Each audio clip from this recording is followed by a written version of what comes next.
Everybody loves the sunshine. Do-do-do.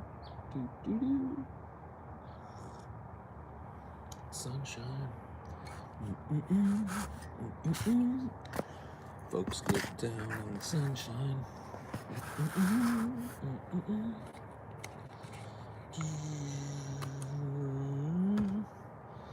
My life, my life, my life, my life in the sunshine.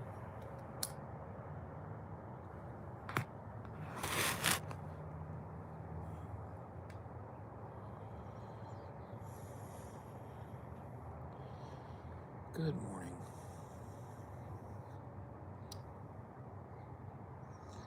Good morning, D.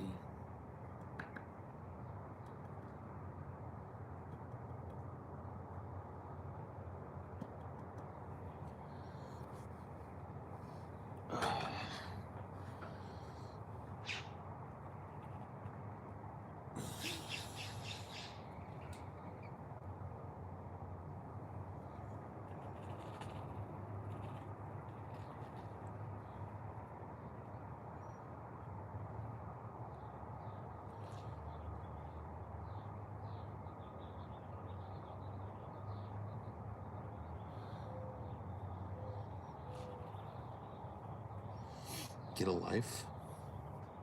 Okay. Where do I go to pick one of those up? They have them at like Target. Can I get one at Target or Walmart?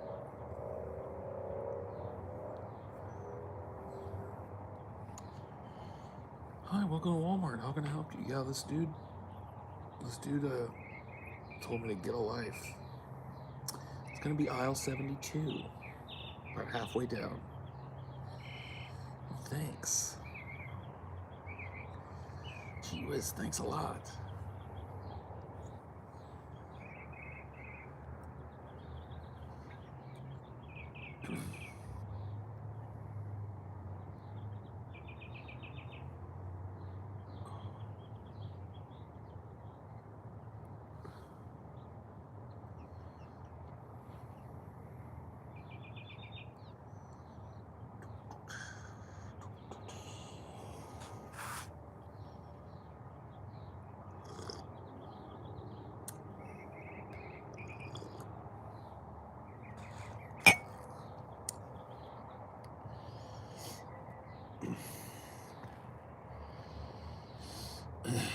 TJ's going on Tim Tool's show. Yeah, I know. I was talking to him about it yesterday, and I was like, dude, you just got to blow him out. It's like, because Tim Pool's, because think about it, like, you remember when Vosh went on Tim Pool? Before Vosh went on Tim Pool, he was like, this guy's a fucking idiot, moron, he's a conservative, he's a fucking piece of shit. He was just real harsh on him. Then here's what Tim Pool does.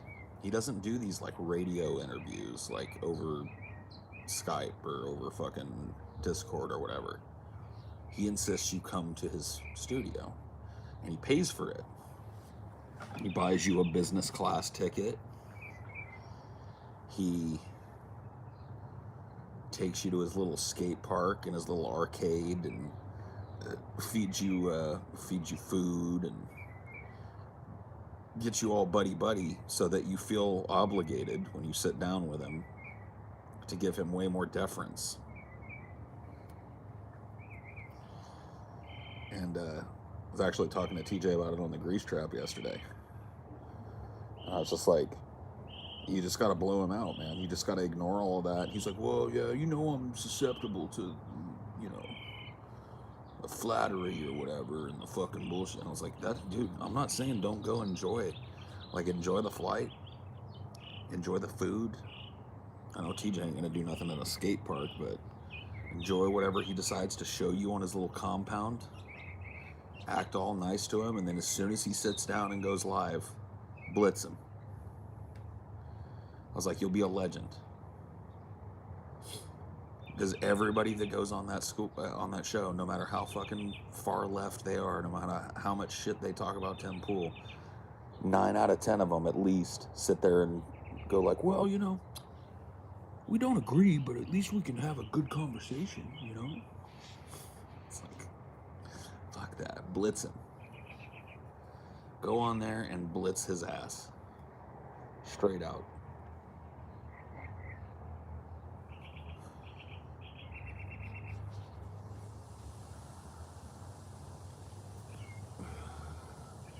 We'll see if that actually happens.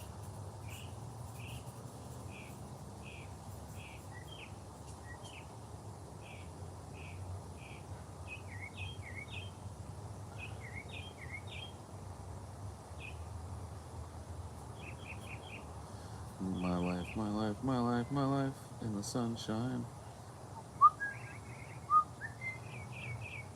Everybody loves the sunshine. Do do do, do do do. Sunshine. Folks get down in the sunshine. Do do do, do do do, do do do. My life, my life, my life, my life. Yeah, that's a great song. My mom used to play that band. It was Roy Ayers Ubiquity was the name of the band. It's a fantastic song. They've got a lot of good songs. That whole era of music, that like mid to late 70s stuff is so good. So good. Love that stuff. Yeah, Roy Ayers is a legend, yes.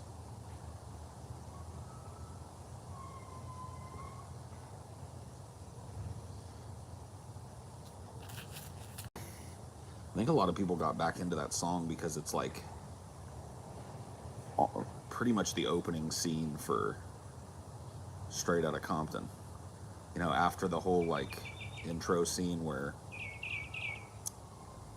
Eazy-E gets gaffled up in that trap house or whatever and barely escapes by jumping over the roofs, it cuts to Dre laying on his back, listening to Everybody Loves the Sunshine by Roy Ayers Ubiquity. Has him laying on his back and playing playing the air piano with it and shit. I remember I got chills when I saw that because I hadn't heard that song in, I don't know, like 10 years or something. I was just like, oh yeah.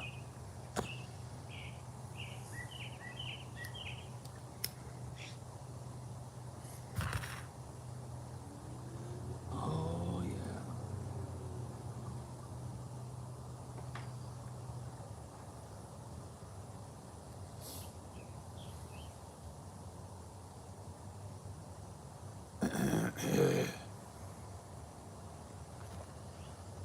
Let's say 80s is a bit better when it comes to music, man.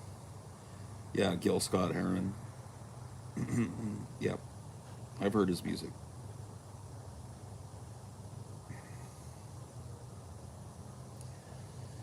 Need to go back and give hip hop a try. Yeah, I think everybody should.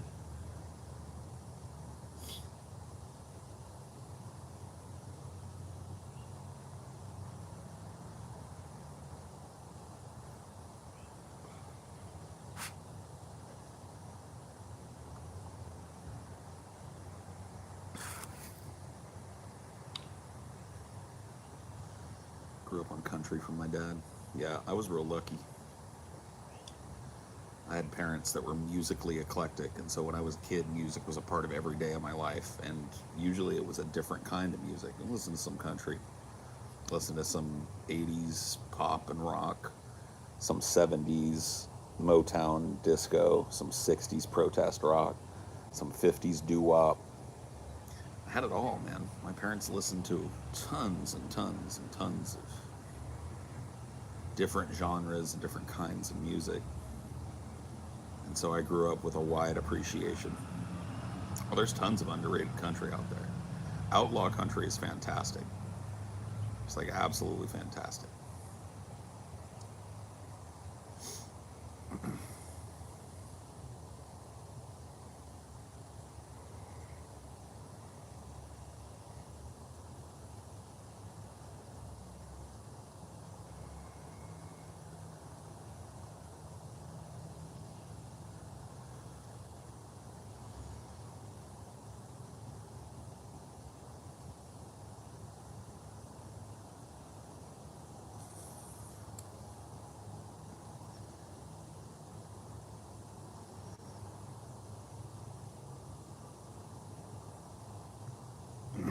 Michael Jackson died, my dad had all the windows and doors open while he played every MJ record he had. I was like 8 years old and played a lot of records, influencing my taste a lot, yeah.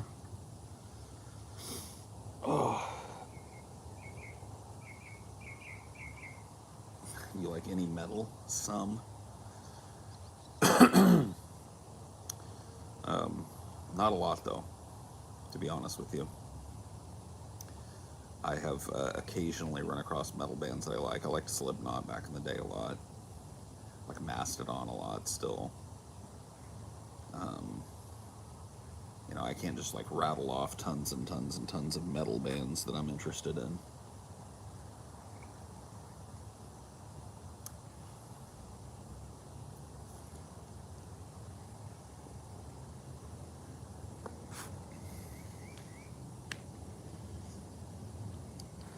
What was an album you thought you'd hate but actually liked?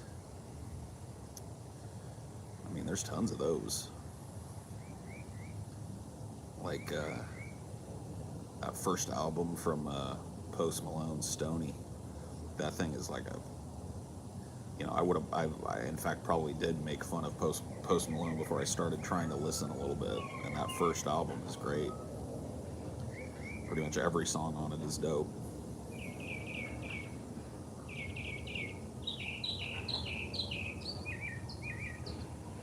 Stone Baloney. Whatever.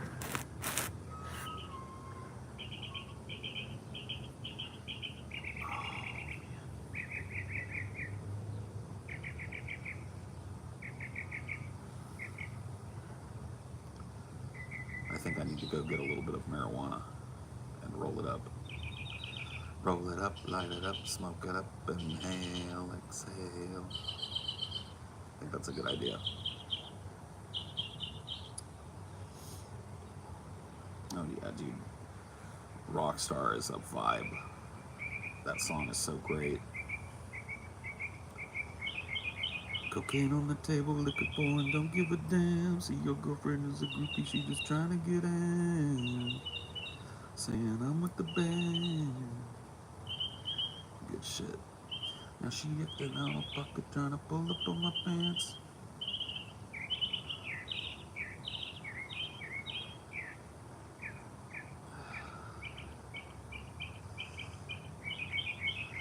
I've been fucking hoes and popping pillies, man. I feel just like a rock star.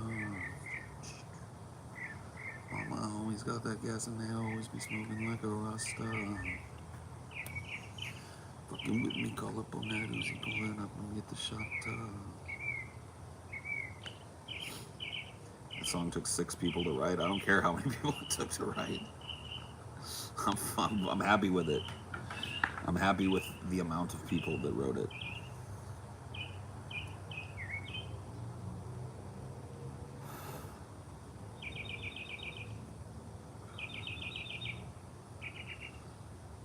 He used to be friends with Ethan from H3, but he ghosted. I mean, I don't blame him.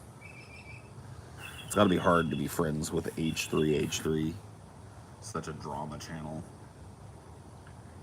So drama focused. Just makes me sad. I'm gonna go get my weed. I'll be right back.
Okay. Okay.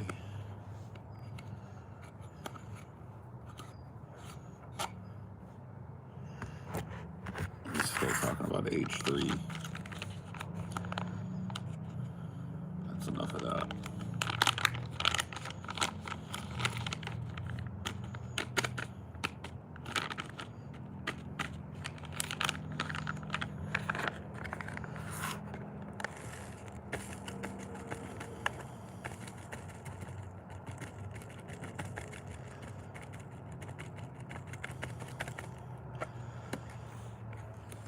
There we go. That looks good.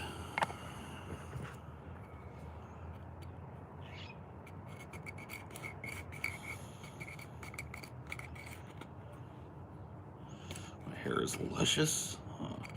Been thinking about chopping it off lately, or at least getting it cut shorter, you know, like shoulder length or something, because this is like, it's getting too much to deal with.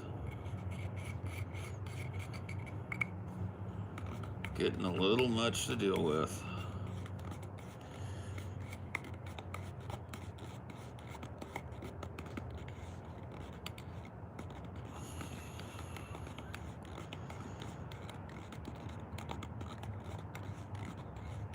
I have not rolled a cross joint or a back roll.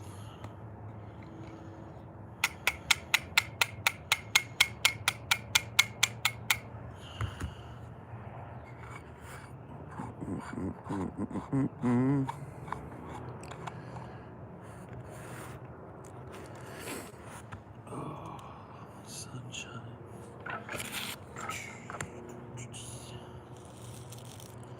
Things like that just waste weed. I don't know. As long as you're smoking it, it doesn't really waste weed.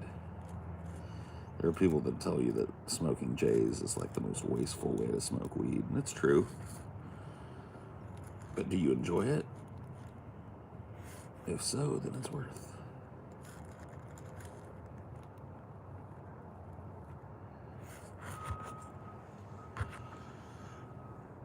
I had a weird dream last night that my apartment had this big window with a view of the Chrysler building. Cool. Yeah, that was definitely a dream. Nobody gets to live in those types of buildings. It's the rich fucks.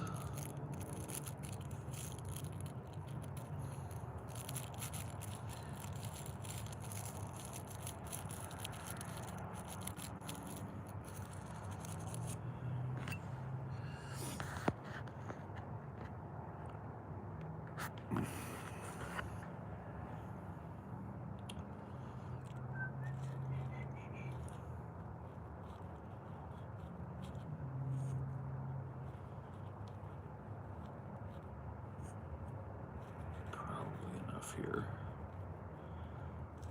I do not want to roll a whole one of these today, because I will not smoke a whole one of these today.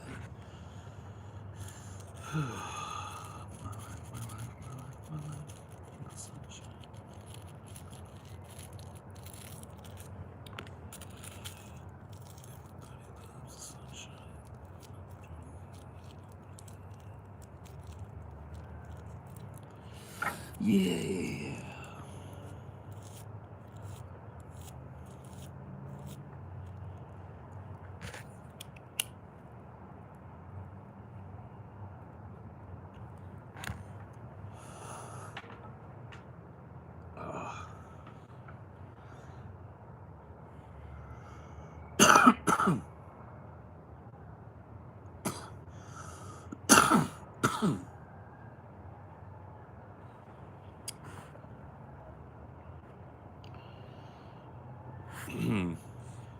It's the greatest view you've had?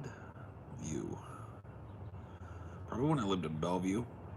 I wasn't real high up in the building I lived in, but I could see downtown Bellevue from my window, and I could see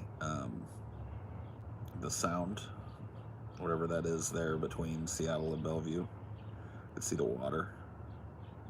So I'll probably never have a better view than that.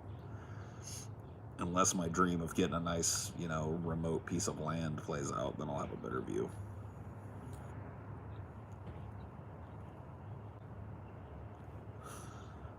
I wouldn't say it's warm, but it's not cold. It'll be warm today, for sure. It's gonna warm up today. No joke.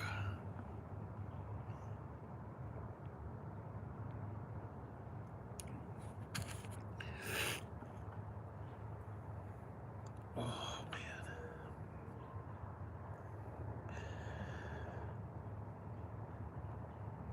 So what's on everybody's minds today?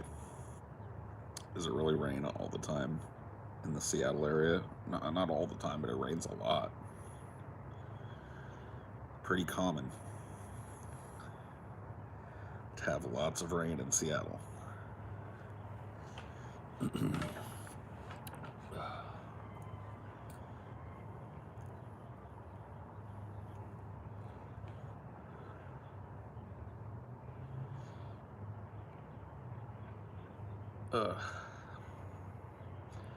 Haven't seen the new Batman movie. Don't plan on seeing it either.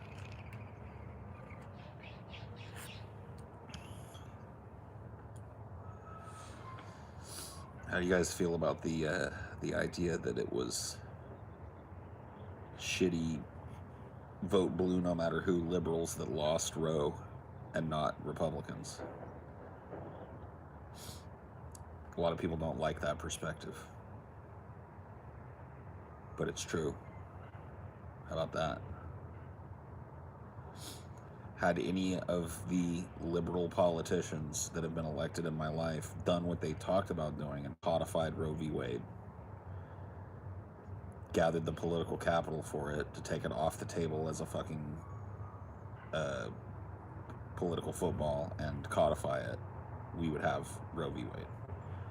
Had the liberals put up electable people, we would have had less Republican presidents to chip away at Roe v. Wade. It's the liberals' fault that we lost this. They did nothing with the time that they had. They did nothing with the political capital that they had. And now this is the end result. They're blaming Bernie supporters again. Yeah, I know. I saw that last night. Right back to scolding Bernie or Busters as if they were the ones that did this. Oh, you should have just sucked it up and voted for Hillary Clinton. It's like, no.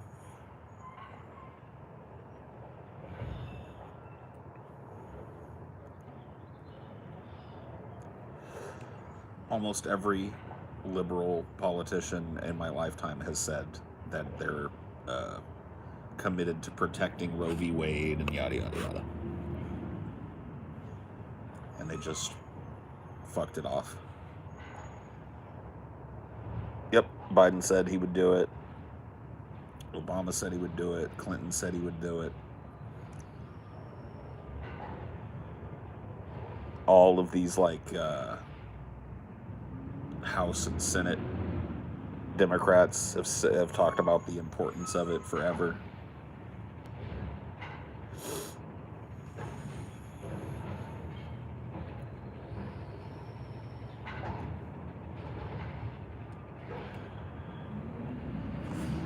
Why does it appear so easy for the conservatives to change laws, but getting progressive laws is almost impossible? Because, to be quite frank with you, the structure at the DNC doesn't really want to oppose conservative laws.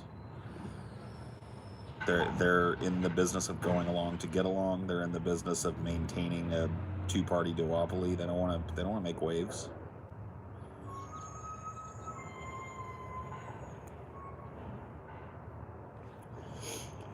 I'm 32, but I actually know very few people in my personal life who are on the left and consider themselves neoliberal. 99% of progressives. Are they progressives that function as neoliberals, though? Because you can call yourself, well, I'm a progressive.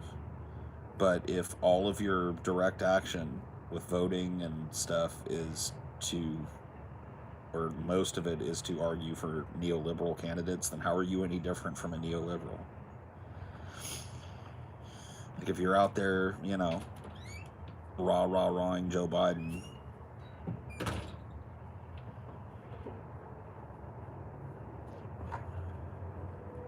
Hey, baby. Sorry, I didn't mean to hit it that hard. There's some coffee in there, too. I made some. Oh, yeah.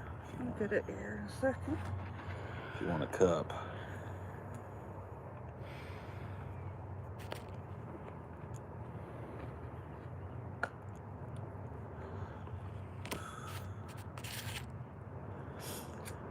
There's a lot of people calling themselves progressives or far leftists or whatever that functionally are just neolibs when it comes to the actual action they take and what they argue for and whose side they take.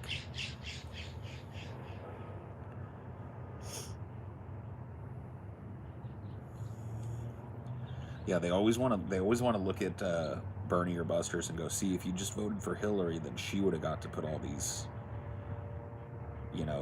Supreme Court candidates up, and then we wouldn't have this challenge to Roe v. Wade. And none of them want to go back further than that. They want to look at that as if that was the one route. None of them want to look and go like, maybe if we hadn't put Hillary, the unelectable fucking witch, up and actually ran Bernie instead of scuttling his campaign, maybe that would have been the way to do it.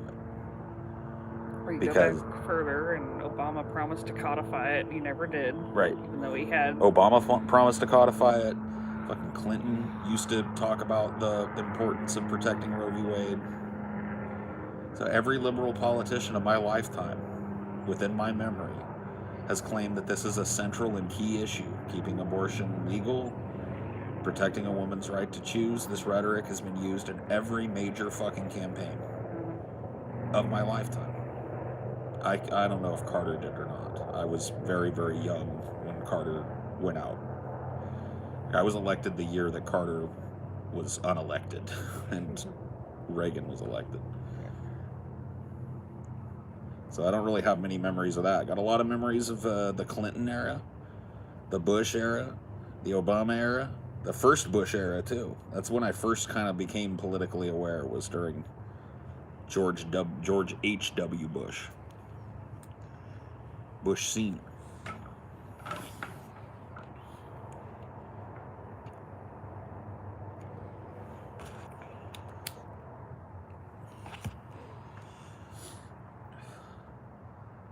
Dude, all I hear, and I love this song for it, is that fucking Russell Brand song from Forgetting Sarah Marshall. You know, Russell Brand played that like sleazy rock star guy that stole the dude's girlfriend, and he gets up at the little Hawaiian resort that they're staying out, and people are like, do a song, and he gets up on the stage and he sings that song it's like, this is about saving the world. He starts singing and he's like, we gotta do something. That's the whole song. It's just him humping the ground while singing, we gotta do something. The time is now for us to do something. You know, everything's falling apart, so we gotta do something. And that's all I hear. When I see like Johnny Come Lately AOC, who, by the way, endorsed Nina Turner less than 12 hours before polls opened. It's not even an endorsement. An endorsement is supposed to come like a couple of months into the race and be capped off with constant support. Well, that's when it got leaked too. It got leaked very strategically. Yep. Before a bunch of big primaries. Yeah.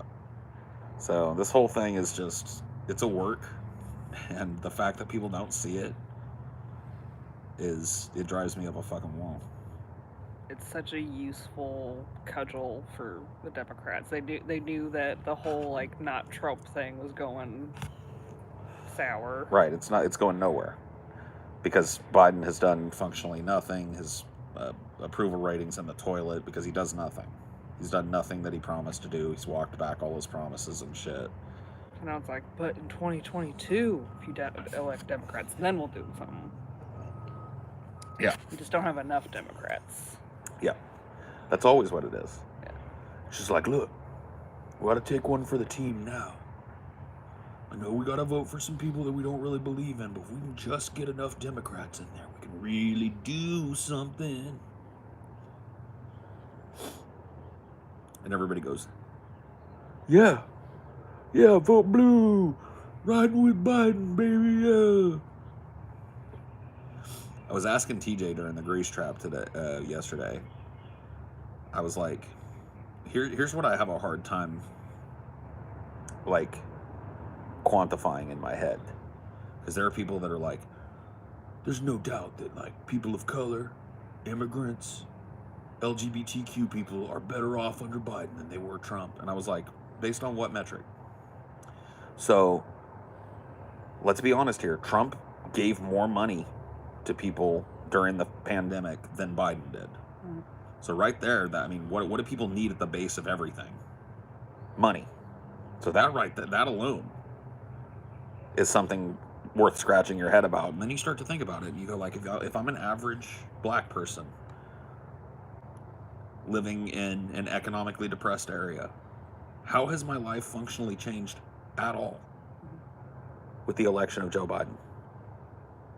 If I'm a gay person living in the deep South, how's my life changed at all? If I'm a migrant, how's my life changed at all? On like all of these categories of vulnerable people that the DNC plays lip service to our need to protect. How did we protect them? Joe Biden. The best argument that I can get is, well, Joe Biden doesn't tweet mean things about marginalized groups. And it's just like, dude, if that's the bar, it's not about whether or not they're going to do anything. It's like whether or not they're going to talk mean about this group or that. It's just, yeah. I mean, like Biden gets elected. So during Trump, there were tons of these anti-LGBT bills, and mostly anti-trans bills being passed in southern states and floated in southern states. Now that Biden has been elected, still happening. Mm-hmm. How's your life changed? Like, I would really like somebody, maybe I should do it. Maybe I should go to some different neighborhoods here in California, find some groups of marginalized people and ask them how their lives have changed for the better since Joe Biden. Maybe I'll be elucidated, but I just don't see it. You don't have to go far to find a homeless person, I know that. Well, where we are, we don't have to go far to find any group of marginalized people. So would be very simple for me to talk to some people from the communities that we claim benefited from Joe Biden's election and see if they did at all. My thinking is they haven't. My thinking is there's no functional difference in their day-to-day life now than there was during Donald Trump's presidency. And if that's the case, the entire argument for voting blue no matter who just went out the window. You've just revealed that we're voting for the same person in two different guises. They continue the business, they continue the fucking immigration policy, they continue the overseas policy of their predecessor. The money keeps flowing. The global South keeps suffering. The environment keeps suffering. You remember when Joe Biden talked about how he was going to fucking put a stop to fracking? He's accelerated it. How he was going to put a stop to these pipelines? He's accelerated them. How he was going to move towards green energy? He's done nothing. How he was going to pass this transformative infrastructure bill? It was whittled down to a nothing. I was talking to TJ during that grease trap yesterday, and I said that infrastructure bill that passed would have been considered a centrist Republican bill from 1985. Mm-hmm. In 1985, you would have had center-right Republicans arguing for that bill. The Overton window has just shifted so far to the right that now we're told the best thing we can do is accept another shift to the right.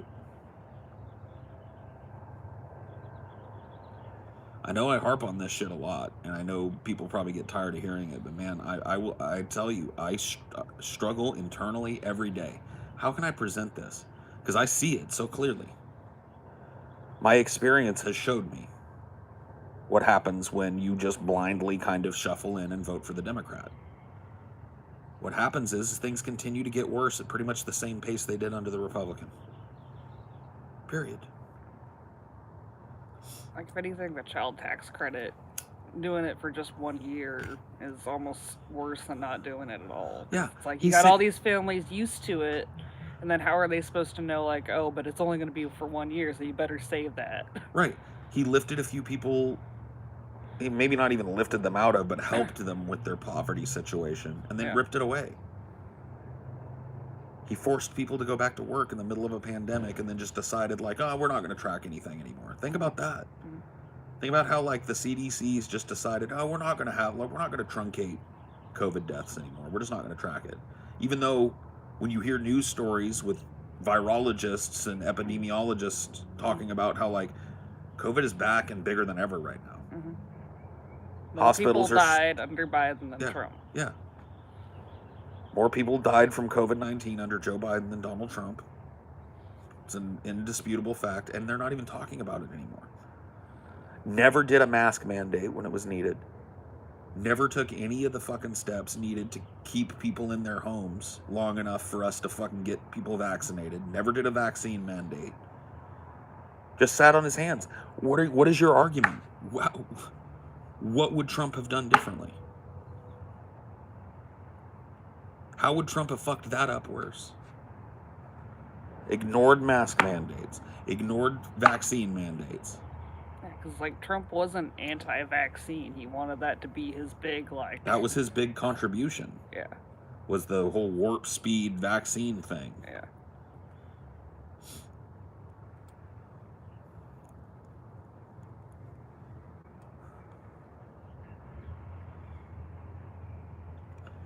Biden could, with the stroke of his pen, completely and utterly change American immigration policy. He could cancel student debt. He could change the rules of predatory lending. He could do a ton of things for people.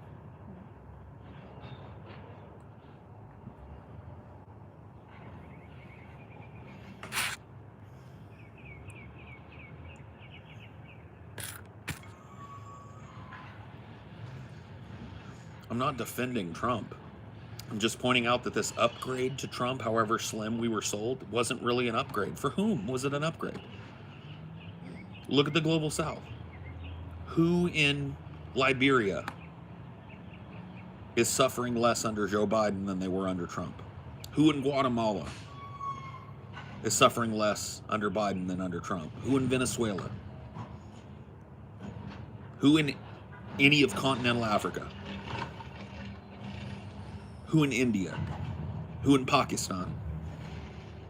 Who in the Middle East?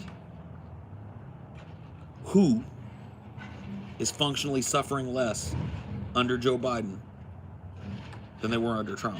Where's this harm reduction out? It's like the disappearing harm reduction. People claim it and proclaim it out of their mouths constantly. It's just better.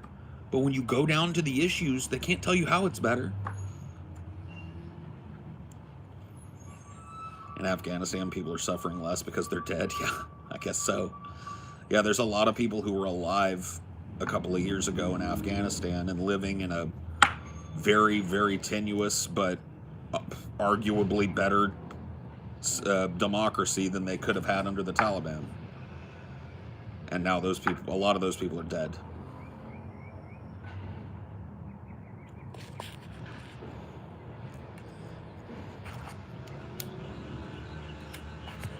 In Afghanistan, people are starving because of our sanctions. I know. That's one of the arguments that people would make. They'd be like, oh, Afghanis are better because they don't have American invaders all up in their shit. I'm like, no. Now they've got the Taliban telling them what to do, and they've got American sanctions hanging over the head of that Taliban leadership force. And we all know what happens with sanctions. You guys have heard me say it 1 billion times. Sanctions never, ever punish the oligarchs, the leaders. They punish the people. Because the leaders, they don't sell their mansions. Have you heard about all these huge sanctions in Russia causing a single oligarch to sell off his business? Causing a single oligarch to have to downsize from his big mansion and rent a little apartment? No. You know why that is? Because they take what they need from the people to maintain their lifestyle. Yeah. A certain level of rich, like your money's untouchable almost. There's that, but I mean, I'm just saying, if you do manage to touch their money, if you freeze their bank accounts, they're going to scalp that money from their employees. They're going to cut wages commensurate with whatever it takes to keep their lifestyle up until the sanctions end. So sanctions punish the people. So here's what we did while we were celebrating our leaving Afghanistan. We spent years and years and years, with their help, by the way, with the help of Afghani people, bravely fighting against the Taliban and trying desperately to establish a democracy in the Middle East. We upped the what do you call it? The Quality of life. Yeah, the quality of life for people living in big cities in Afghanistan that were controlled by this coalition between American troops and the Afghani military. Then we picked up and left. Not just left, but left all of our equipment behind for the Taliban to come and scoop up and use against the army. That's why Afghanistan fell in like 3 days. It was like the American... Imagine if the American army just all of a sudden turned on the Afghanis. That was what it was. All of our tanks, all of our APCs, all of our guns and missiles and stuff ended up in the hands of these warlords. And they took those people and subjugated them. Yeah. It's basically the equivalent of like, all right, Grandma, you watch this rocket launcher real good. Yep. Make sure no one gets it. And then, as we were celebrating what a gift we were giving not only ourselves, but the Afghani people, we put sanctions on the new Taliban government, and we just talked about who those punish. So the people of Afghanistan had to suffer through, close to 20 years of occupation and war and death, only to be given a little sliver of what looked like daylight, and then like, whoop, have it yanked out from under them, and now they're being punished for being oppressed. They're being punished because we allowed this extremist element in their country to run roughshod over the people there.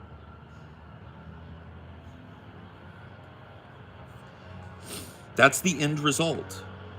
That's been the lives of Afghani people for a generation. More than a generation. 2 generations worth of warfare and bloodshed, financed and perpetrated by the American government. We financed their war against Russia and helped to break the back of the Soviet Union in doing so. And then we invaded them, and they used those very weapons against American troops. Killed them by the score. With weapons that we had sold to them. Then 20 years of occupation. 20 years of never knowing when a team of Americans is going to kick your door down and search your house, shoot somebody, or drag away your cousin.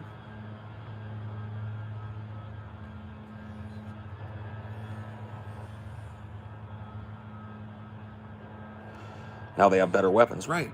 Now the Taliban is armed with state-of-the-art American military hardware.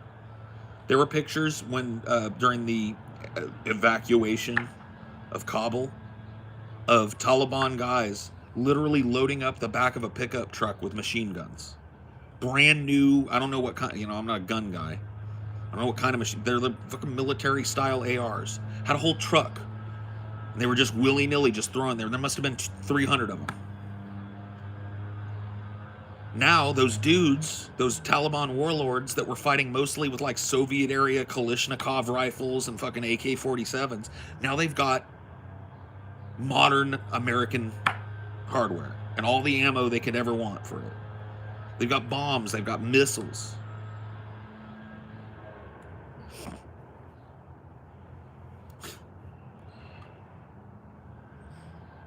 I haven't seen the new Tesla bot, so I couldn't tell you.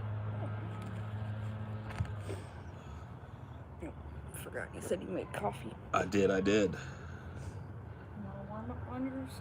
Sure. This is yours, right? Yeah. You can just pour some more in it. You don't gotta nuke mine.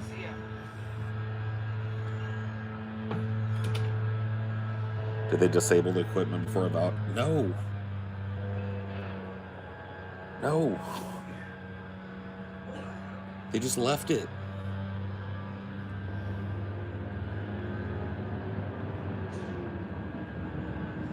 Yeah, we talked about Roe v. Wade and who to blame.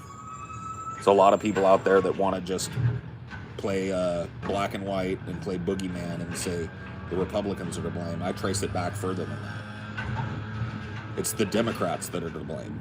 It's the Democrats that since Roe was codified in the fucking 70s have had the opportunity to make it fundamental national law. And they haven't done it. Every last one of them has said they were going to do it, and they haven't done it. Well, now the chickens have come home to roost. They put unelectable candidate up after unelectable candidate after unlikable candidate after do nothing lame duck candidate. They're to blame. There are people right now like wagging their finger at people saying, oh, see, Bernie or busters, see, Bernie supporters, you should have voted for Hillary. You should have put up somebody electable. Acting like it's my fault that I couldn't stomach Hillary and millions of others of people couldn't either.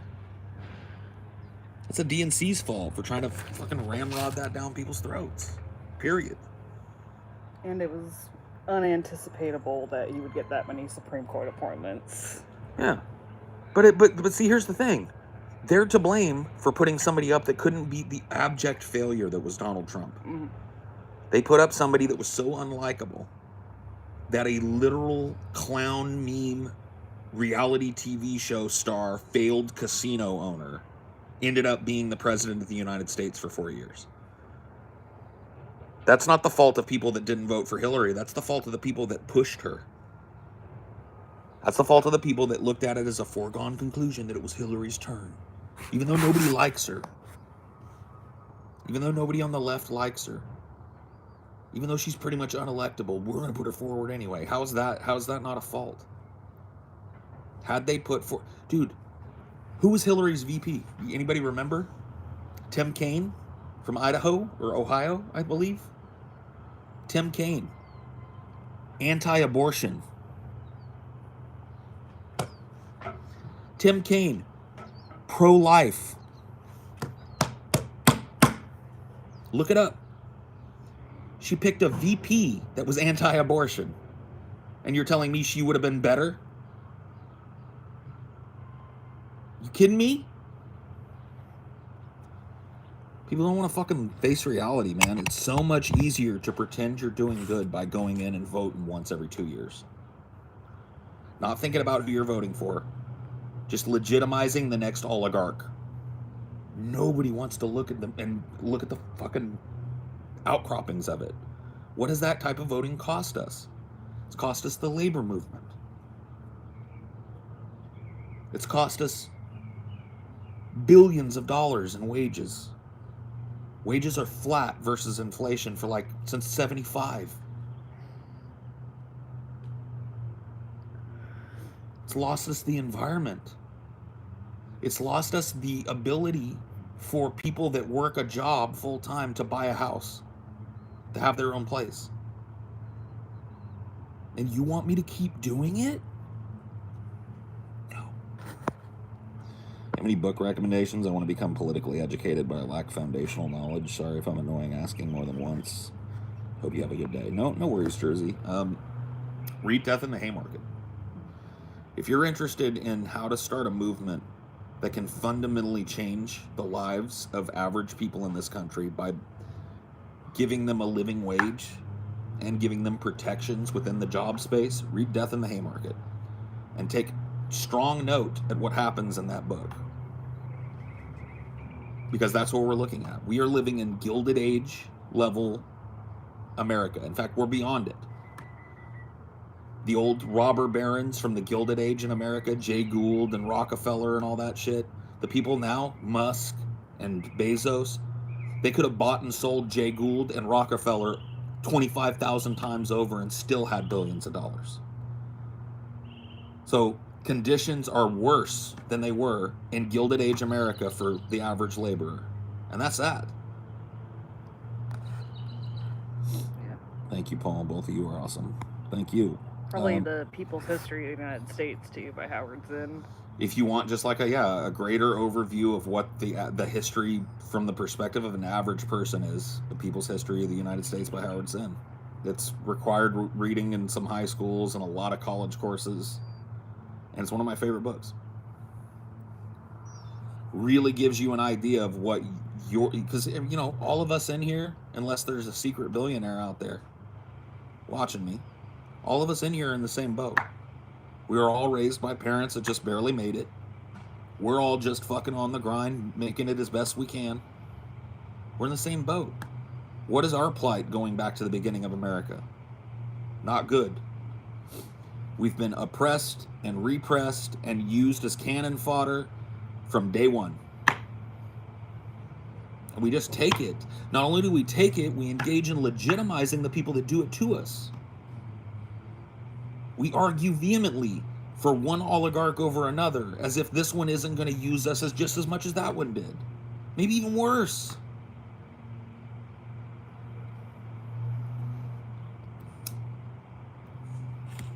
They play with our emotions. They act like they care about things. You remember the kids in cages shit? You remember every goddamn Democrat, Pelosi, AOC, the whole squad, everybody going like, oh my God, Trump's got children in cages. Remember the photo op where AOC ran up to the fence and started screaming, let him out, let him out. When's the last time you heard them talk about a kid in a cage? Yeah, not only is it still happening, Biden's expanded it. There are more kids in cages now than there were under Trump. Biden has accelerated his deportation policies, particularly with Haitian immigrants. By the way, keep in mind that this is a guy that, you remember that big earthquake that rocked Haiti and Jamaica and destroyed a bunch of fucking people's lives, killed thousands and thousands of people? This was like 20 years ago, 15 years ago. Biden at that time said it would do us all good if there was another bigger earthquake and that whole island just sunk under the sea. That's how he feels about people from the fucking Caribbean, who make up a huge chunk of fucking people who come here for opportunity. He's been rounding them up and sending them back to a fucking economically depressed hellhole. Yeah, like the first images that they used for Trump and for kids in cages under Trump was like demonstrated to be like, no, this is from 2014. This is Obama's cage. Yeah. Notice this shit. Yeah, the Amazon and Starbucks shit. Where did that go out of the discourse? Oh, we're just done with that now. And look at what happened, too. Fucking both Bernie and AOC waited for that Amazon union to do its own work, to win its own concession, and then they showed up for a photo op.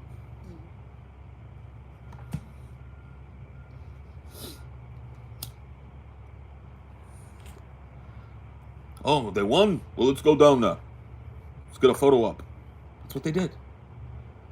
Johnny come latelys. Look at AOC. Look, Nina Turner was a lot of people's big hope to get another person on the squad so that they could use a voting block to block legislation and get shit passed and get concessions from people. AOC endorsed like 10 hours before polls opened. Vote for Nina Turner. How did that turn out? Johnny come latelys. Nina Turner lost by 30 points. She was decimated.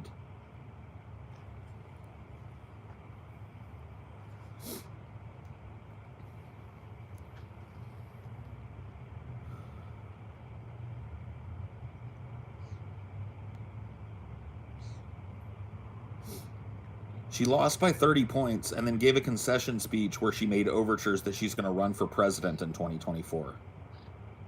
With whose support? With the entire establishment shitting down your throat? You're not going to run for president in 2024. She lost by 30 points. To the establishment Dem. To the go along to get along, basically a 1990s Republican Democrat. Nobody showed up. Nobody helped. Nobody stumped for her. Nobody fucking went on the campaign trail with her and lent their energy to her. AOC literally waited until people were all asleep the day before the election to send out a weak-willed little vote for Nina Turner. Vote for Nina Turner, I guess. Where were you 2, 3, 4 weeks ago when she really needed to get momentum? Weren't you knocking on doors with her and shit? Yeah, she was in the same place she was when Amazon was struggling to get the concession in Long Island. Nothing. Sitting on her hands, waiting to see which way the wind blows. Oh, but she's doing her Instagram videos, and that's what you gotta do. Yeah, dude, she's a social media star, not a fucking congressperson. This is ridiculous. And I'm sorry, dude. I'm not going to stop harping on it, and I'm not going to be fucking bullied out of my opinion. There's so many people. You guys would be fucking shocked. There are so many people that think that they're going to, like, peer pressure or bully me out of my opinion by telling me that I've lost the plot, by telling me that I'm stupid, by telling me that I'm brain dead, by posting clown emojis and shit every time I fucking make a tweet, by coming in here to tell me how wrong I am and shit. Dude, you fucking may as well give that shit up. You want to engage with me, let's have a conversation. But this, like, I'm gonna insult you until you join us. Google gobble, one of us. We accept him, one of us. No. I know where I stand on this shit. My lived experience trumps anything you say to me. I've seen this. I've seen the outcroppings of this. I've seen what it leads to. More death, more destruction, more degradation, more oppression for the very self-same fucking vulnerable individuals you claim to care about.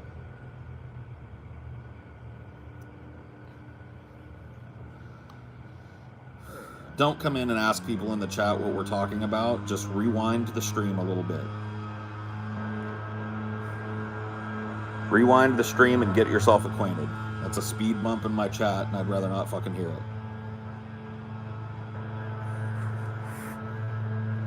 Nixon was more of a progressive than Biden. Yeah. He established the EPA. He established the beginnings of what would become food stamps and free school lunches. Can't deny it. He used money for Social Security as an election thing, but he didn't take it away afterwards. I mean, yeah, he was a treasonous person. He literally committed treason against the United States. He worked through a fucking back channel with Vietnam and told Vietnam a bunch of fucking lies in order to solidify their support for continuing to fight the North Vietnamese. Did you say that your talk with Kyle was constructive, especially given he admitted his failure with the JDs and squad? I mean, it was not my intention to get him to admit a failure or whatever, but it flabbergasted me when he did. Because he really hasn't spoken much about that. And so to hear him give what amounted to about 3 full minutes of extemporaneous speech on how he felt about that, what his involvement was, and how it ultimately failed, was just enlightening for me. That's all. And I'm glad that it's out there. I think that Kyle, honestly, is starting to see the plot when it comes to this. Like, I think maybe he's not there yet, but I think he's starting to see the utter self-defeating futility of continuously voting for DNC candidates and hoping that they're going to do right, and watching them become subsumed into the system. I think he's starting to see it. And this is a guy that's done more than anybody that is in this show right now, anybody watching later, anybody that I know, to try and take over the DNC. He's a founding member of the Justice Dems. He sat on the board of the Justice Dems with AOC. He knows these people. He's talked to these people. And if you go and listen to our talk, he's utterly and completely fucking disenchanted with all of them. He feels like it was a failure. He feels like they failed to do what they were sent there to do, which was to stop any and all legislation from passing and start playing fucking hardball. Period. Now you got AOC. I saw a tweet from her yesterday where she's talking about, now's the time to fight. Now's the time to, not the time to make concessions. It's not the time to leave it. We got to leave it all on the floor or leave it all on the field. This is the same chick that was literally just fucking shouted down by Pelosi and forced to vote present on the Iron Dome so that it would pass. Giving you a lecture about now it's time to fight. No, it was time to fight 2 years ago. It's time to fight immediately after Biden got elected. Immediately start holding up legislation and force him to fulfill his promises. Force him to codify. Think if they'd done that. He ran on it. No, you're not getting any spending bills. We'll shut the government down. You're getting nothing. You're getting nada. Unless you codify Roe v. Wade. Unless you forgive student debt. Unless you pass a mask mandate. Unless you pass a vax mandate. They could have done it. They didn't. Period.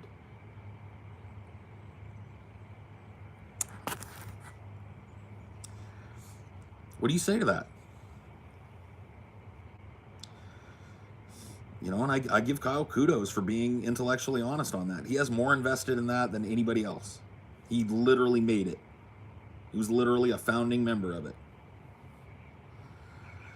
Well, look, I heard when he said they're not corrupt because they don't take corporate money or whatever. Because of the revelation that he had just made, I didn't feel like I wanted to fucking pile on and tell him like AOC's fucking political action committee literally gives money to Democratic candidates who take corporate money. So while she may not, she's facilitating other people who do. So doesn't that undermine the fact that she doesn't? Isn't that just like a pass through to take corporate money? But I was honestly shocked. I thought we were going to bicker about that. And when he just opened up and did a whole ass monologue where he was, I think, very honest, I feel like his mind is changing on this shit. I feel like he's starting to see the futility of trying to work within the Democratic Party. When we talked about Bernie, it wasn't on the little preview he posted. You'd have to go listen to it on Spotify. But when we talked about Bernie, he agreed with me that Bernie was scuttled 2 times in a row by the DNC, and that there's very little to no chance that a real progressive candidate is getting through that pipeline. Well, what does that mean? That means that, in my mind, Kyle Kulinski is starting to think third party. He's starting to think, get outside of the 2-party duopoly. Let's create something that basically cripples the DNC to the point of obscurity and create a new workers' party in this country. Period.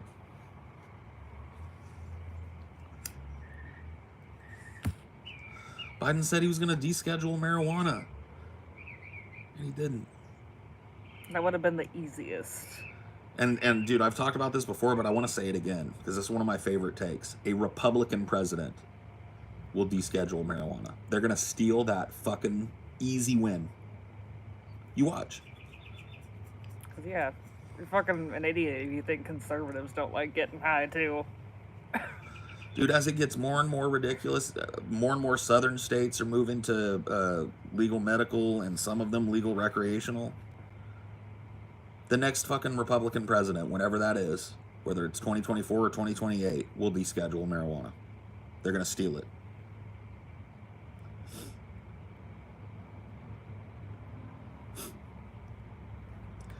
The easiest layup. Yeah. Literally the simplest layup in American history. And they're not even going to take the shot. Yeah, that's what Democrats love to do. They love to dangle them. Like, look, if you vote for us again, we'll do it this time.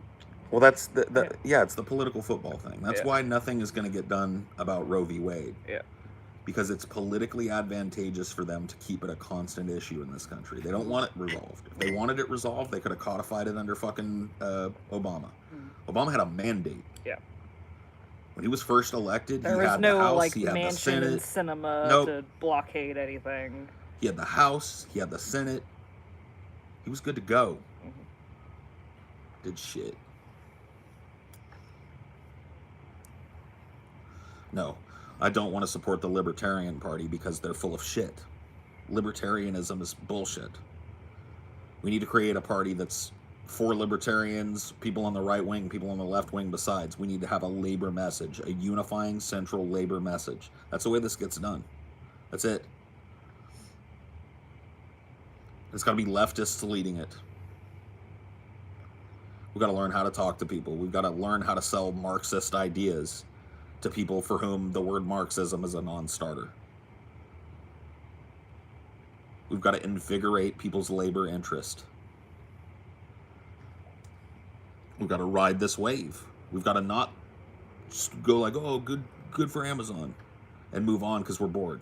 Yeah, a labor party, yes. an American Labor Party. It's for the working person and the consumer, to the benefit of all. Yeah. Libertarians are the opposite of that. Yeah.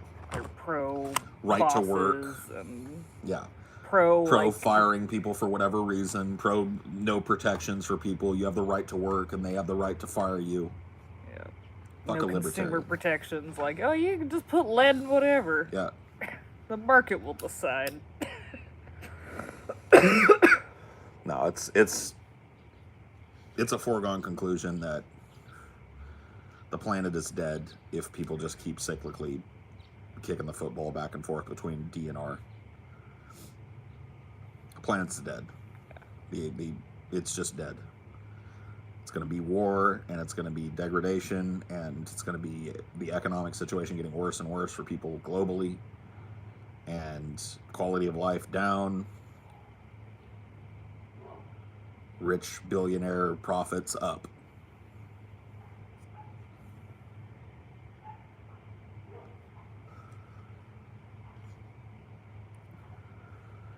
It's gonna hit a breaking point eventually. Like this inflation, like I think last time I got milk, it's like over $5 a gallon now. Yeah. It's ridiculous. No, I mean it's gonna hit a point where people can't. I mean, it already has hit a point. That's where do you think all the homeless people are coming from? Yeah. I saw news stories and shit a few days ago talking about how retirees are ended up on the streets because they can't afford to they can't work anymore because they're all broken down, but can't afford to live. So they're setting up tents.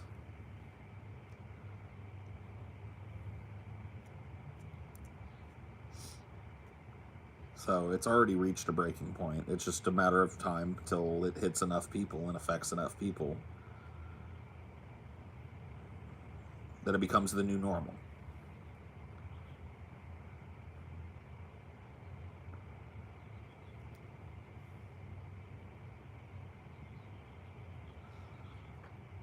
And the Canadians are going to start closing their borders. It's like, keep them Americans out. I mean, who knows? Elon Musk could solve homelessness, but buys Twitter. Yeah.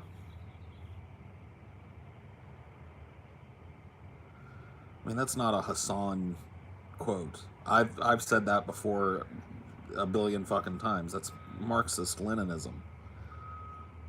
The revolution is not going to start until people are sufficiently hungry. That's the biggest motivator.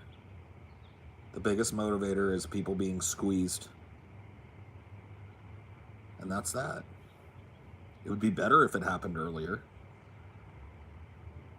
But that's just the way it's going to go. Yeah, people still have too much hope. Yeah.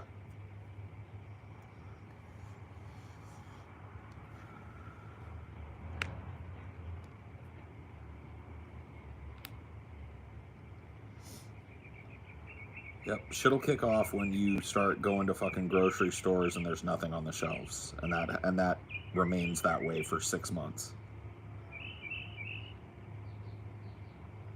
Then there's gonna be straight out fucking looting, free for all. And if you think it won't come to that, just you wait.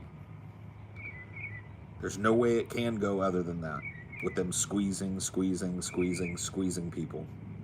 Like probably the best example is like look at like Katrina or whatever, post Katrina. That's when people are at their most desperate. And what did people do? Right, yeah, they looted the fuck out of everything for subsistence. You look at any country where the economy is destabilized. Look at Venezuela. People there just looted everything, factionalized.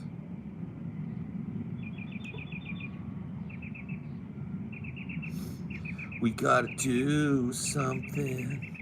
We gotta do something. So, do you say you're an accelerationist? If you're talking about accelerating the revolution, yes. I think that if we did the revolution today, it would be better if we did it 10 years from now. I think we have a better chance of affecting real positive change now than we are 10 years from now when the boot is even harder on our throat. when the prices are even more outrageous and when the control has gotten completely and utterly outrageous. Paul, are you a socialist? Eh.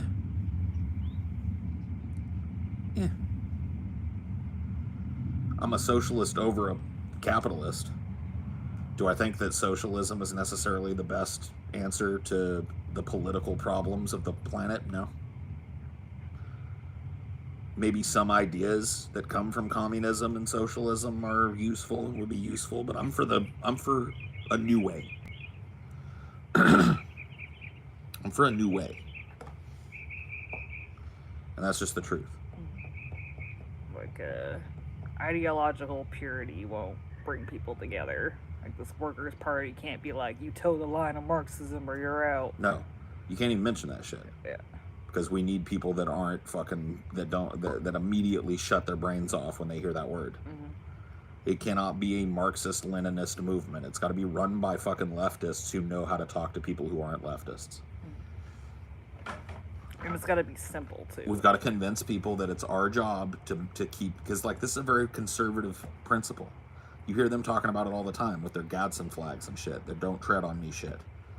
It is the job of the populace to keep the political class in check and to make sure that we're getting our piece of the pie that's fair.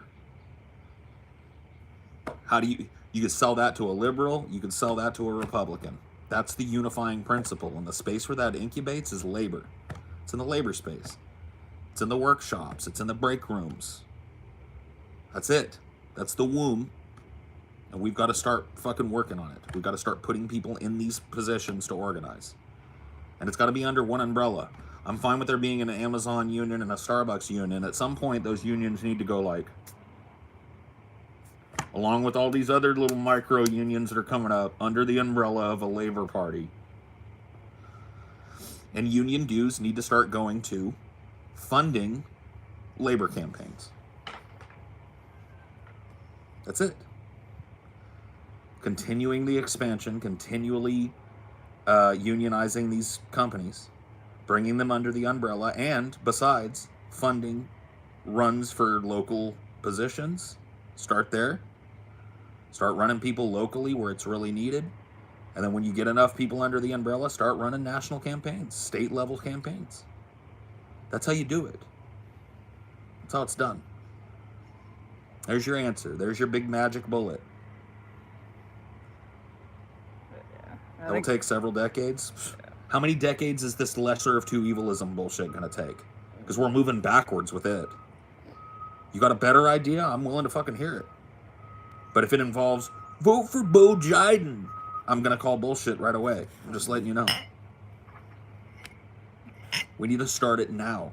Because you're right. It'll probably take a couple of decades for this to gain any kind of teeth and any kind of momentum. So if that's what we got, that's what we got. We'll be better off in 2 decades if we start now than we would be in 2 decades if we ain't started yet.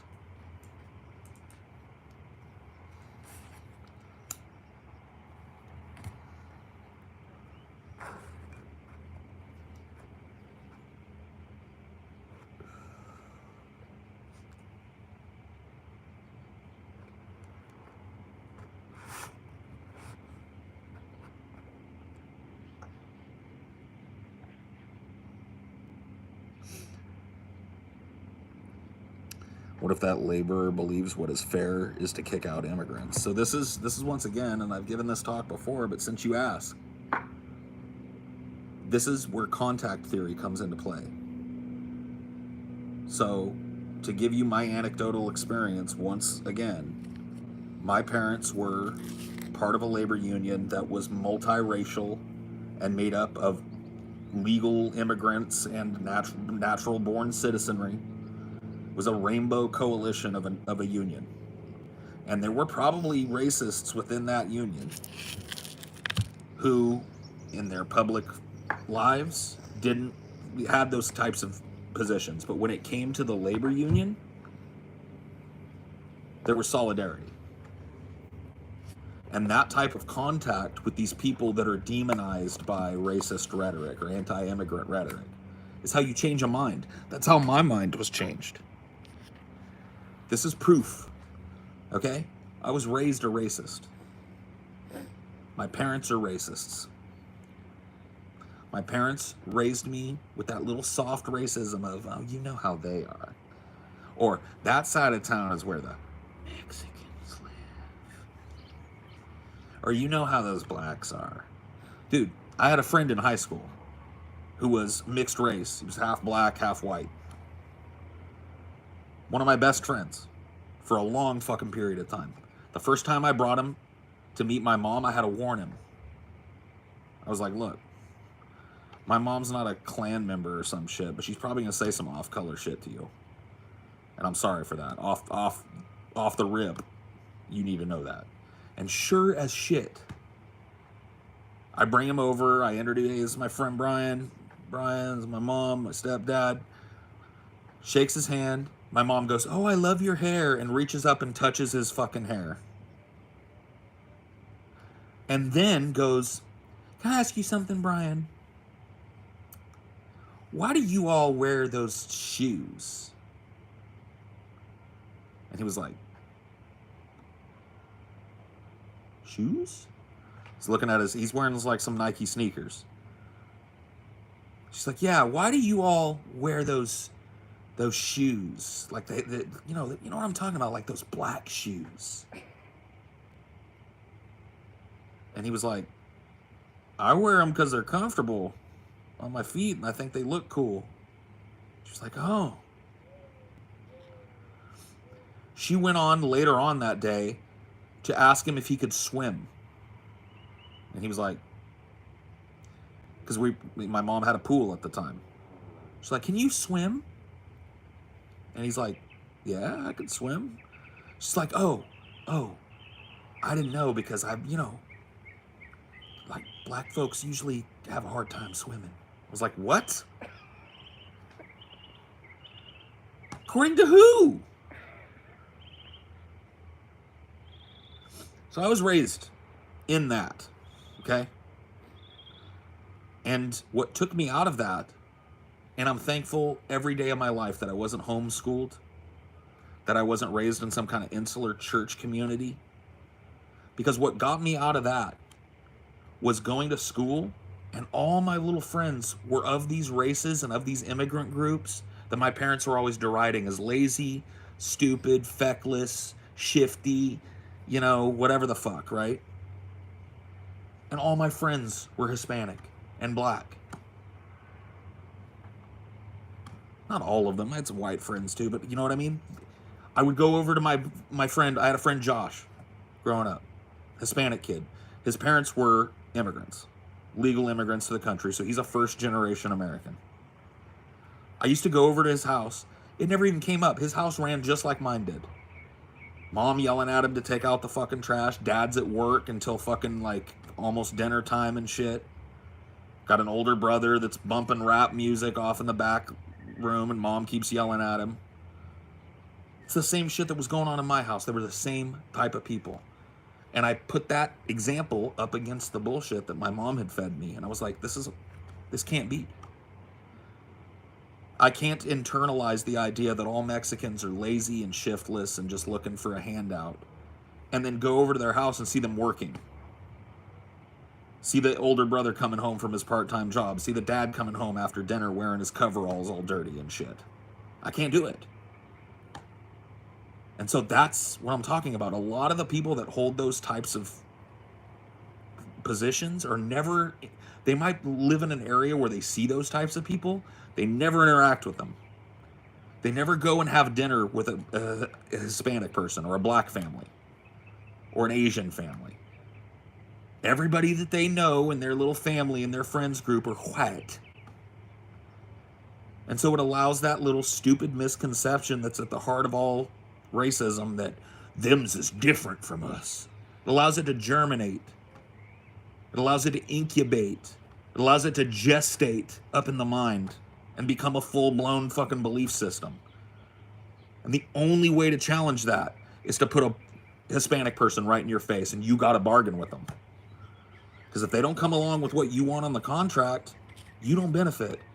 And if you don't go along with what they want on the contract, you don't benefit. You got to talk to these people. You got to know them and their families. That's how it works. That's the only way it works. You don't deprogram a racist by yelling, "You're a racist," at them.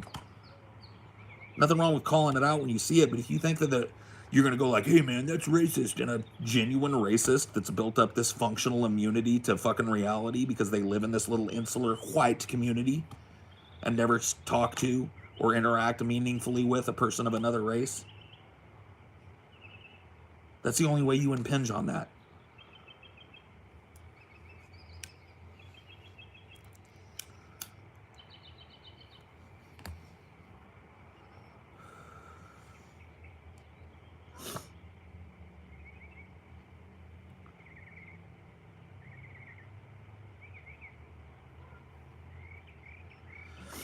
So you really want to make headway against racism? The labor space is the only place you're going to do it. You've got to force people together. Instead of just passing by each other in the hallways at work and going, "Oh, fucking goddamn Mexican. Fucking goddamn cracker." Put them in a room together where they're bargaining for their own benefits. Put them in a union function where they bring their family and your kids play with their kids.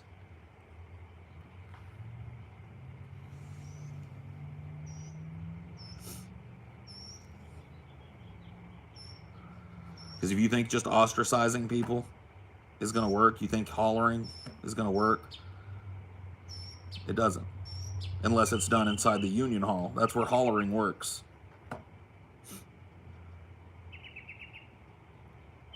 It enforces a baseline empathy.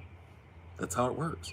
Had I not gone to public school, had I not been exposed to all my little friends who are all various levels of different from me, and their families, I would probably sit here with you a racist today.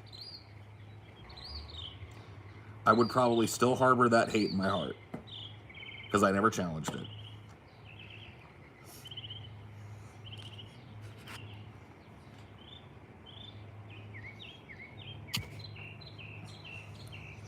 While we're on the subject, as a quick aside, that's another reason why I argue so vehemently for mandatory, well-funded, redesigned public schooling.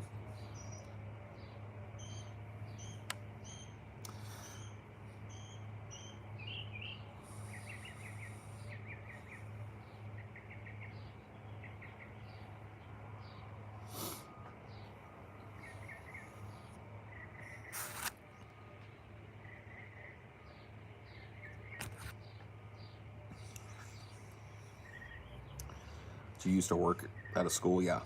I spent 8 years as a technology specialist for elementary, middle, and high schools in the little town that I grew up in, that school district. So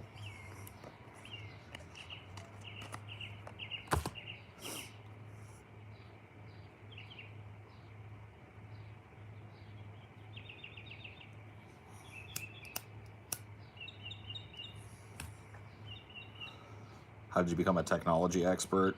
I bullshitted my way into it, and nepotismed my way into it a little bit.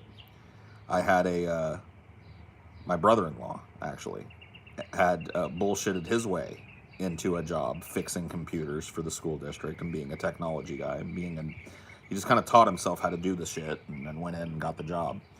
And he called me one day. I was working at Starbucks, hating my life because Starbucks sucked.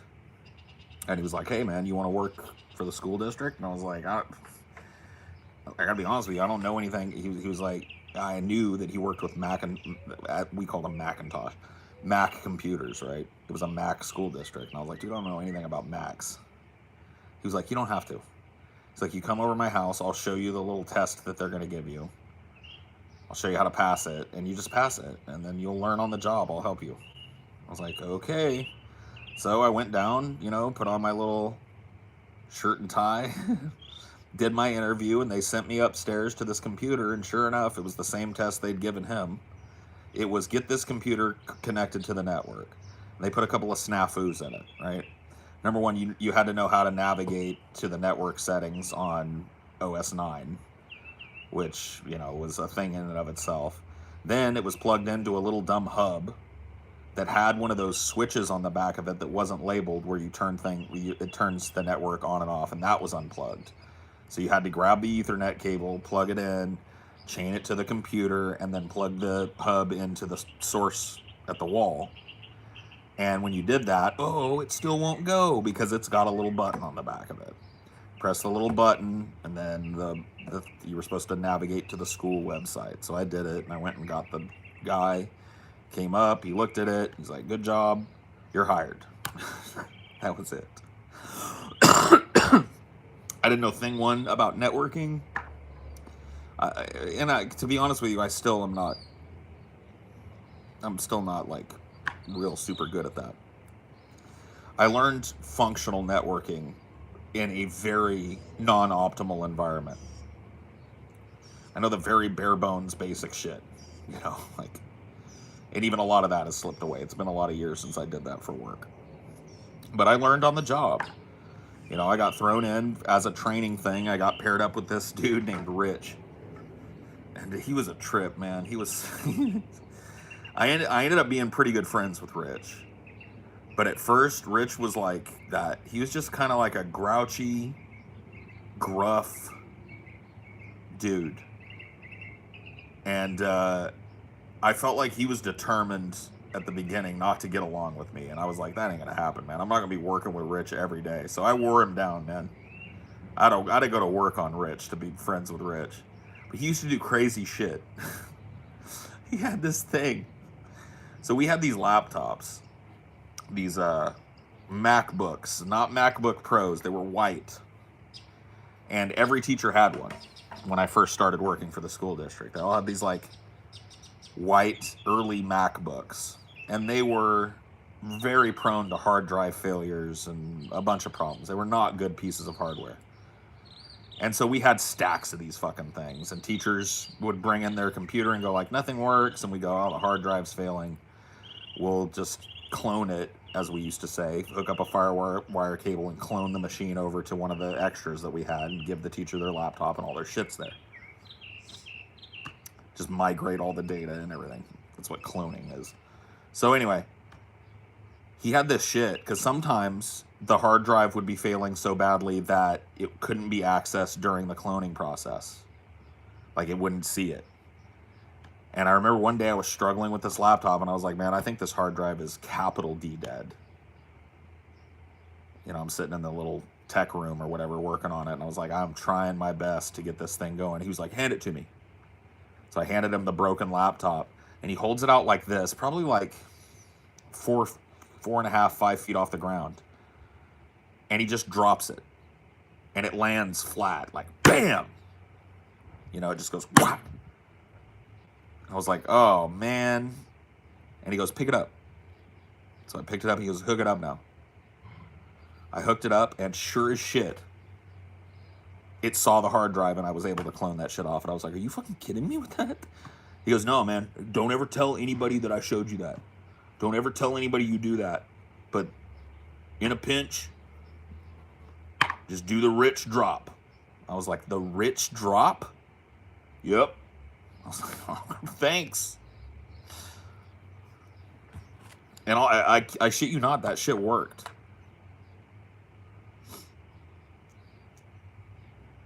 Like, I used that probably like 100 times over the 8 years I was there.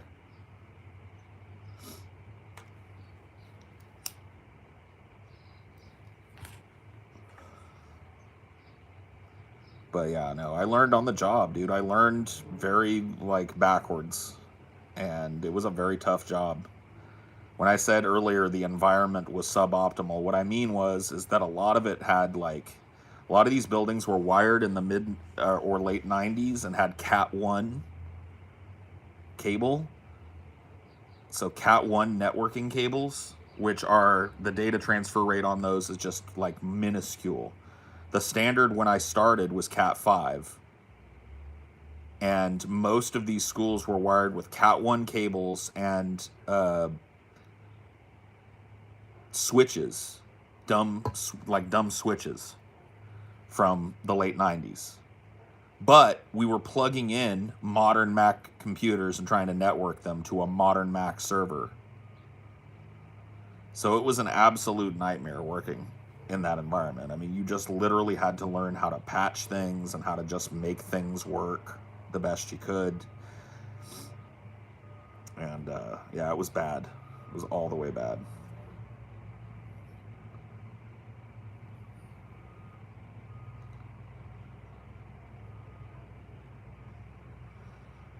So that job was easily the most nerve-wracking job. That job pushed me to a full-blown paranoid mental breakdown.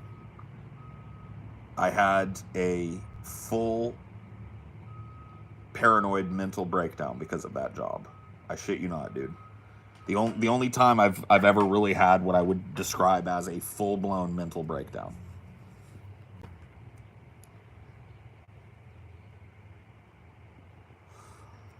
What year was that? I was hired in the school district in 2008. So, yeah, 2008, 2009, 2010, 2011, 2012, 13, and 14, and into a little bit of 15 is when I worked for the school district. So,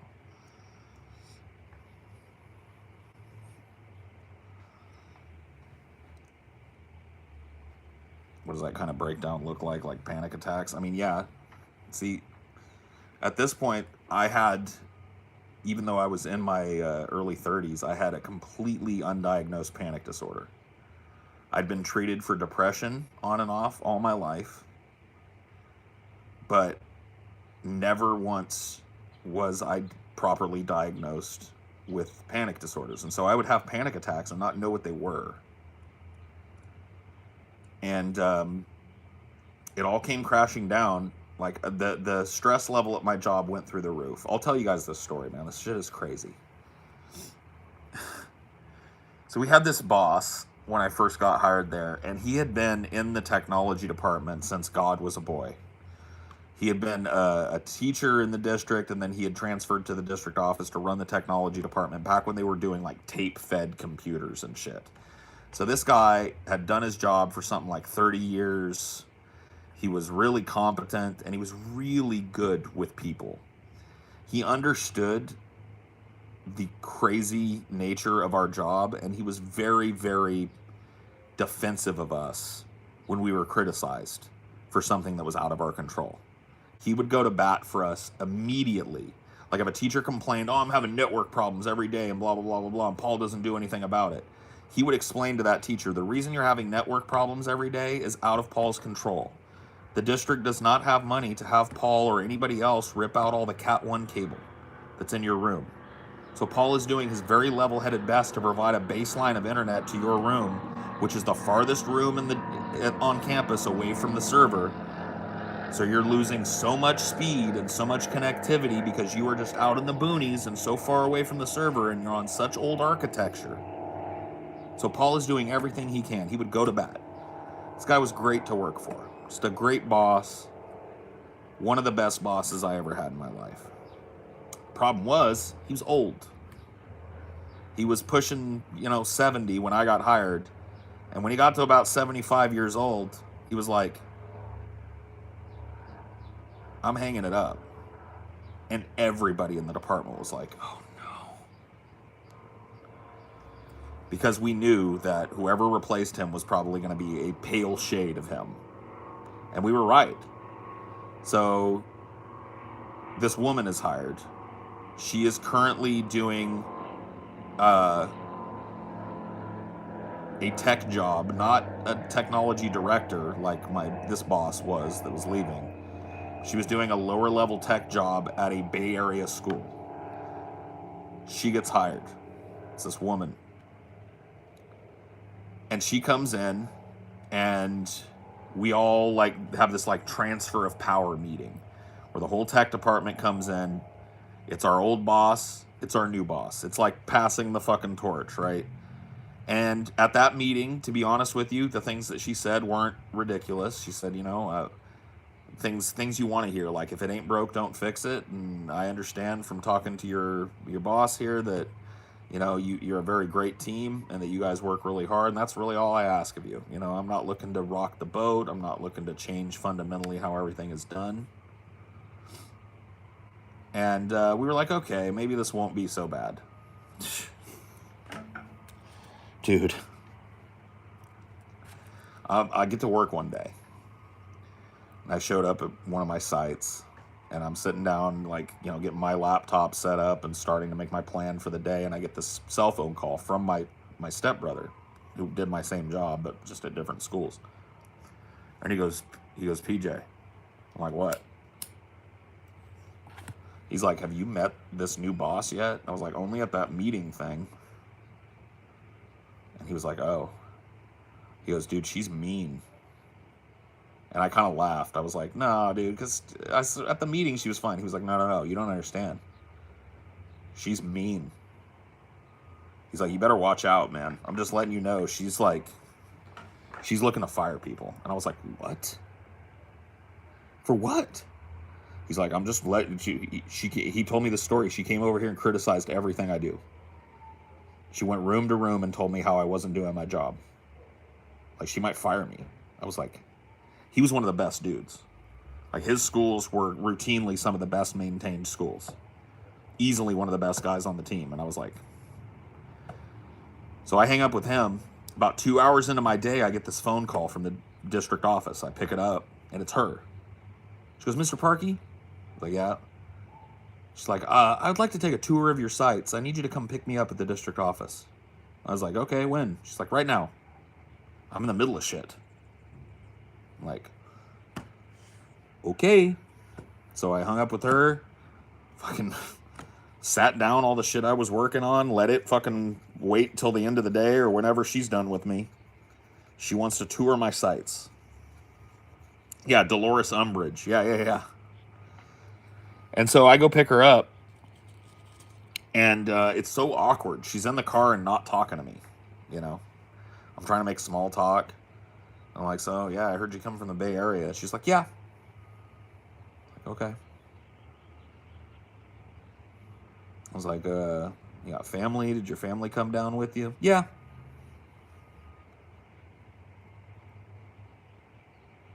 So I get to my first site, and she's like, I want to see your computer lab. I was like, okay. Now, keep in mind, I was in the process, and everybody was, of updating the computer labs from old Blueberry iMacs to new flat screen iMacs. So I took her to the flat screen. I had 2 labs at this school. I took her to the flat screen lab first. She's like, She's looking at it. She's like, why are these so improperly wired? And I said, improperly wired? How so? She said, well, you've got wires running along the tables and underneath them.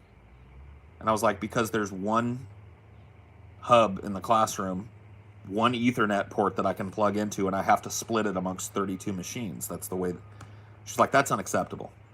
And I was like,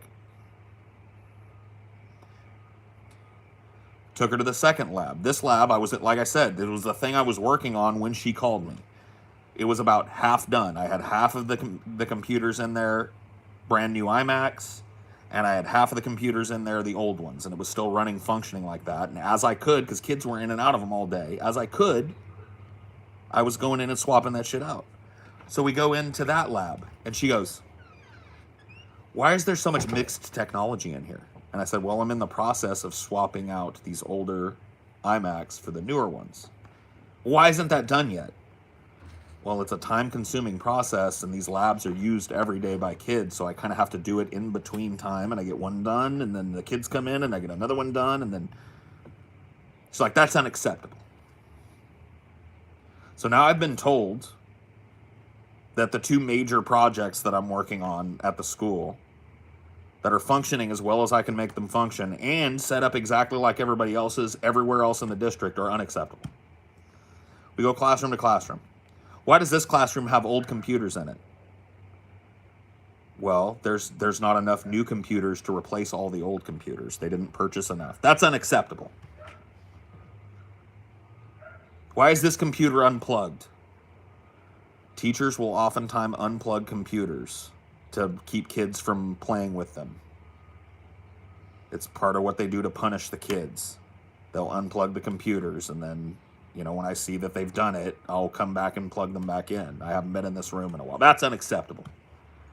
Should be checking on all this. She's like, let me see your queue. I want to see your work order queue. I was like, okay. I took her to my office, and she was like, why is this office so messy? It has like parts, boxes that I've got in there. I was like, because it's the only place I have to work and unbox things and store parts from old machines that I can swap in and out when things go out. I don't have a big warehouse to put stuff in, so this is what it is. This is unacceptable. Opened up my laptop and I went to my, workflow. Showed her my queue. It probably had like 35 fucking things on it. You have 35 open tickets right now? I was like, I probably have more, to be honest with you. But yeah, that's unacceptable. That's ridiculous. That is ridiculous. You are so behind.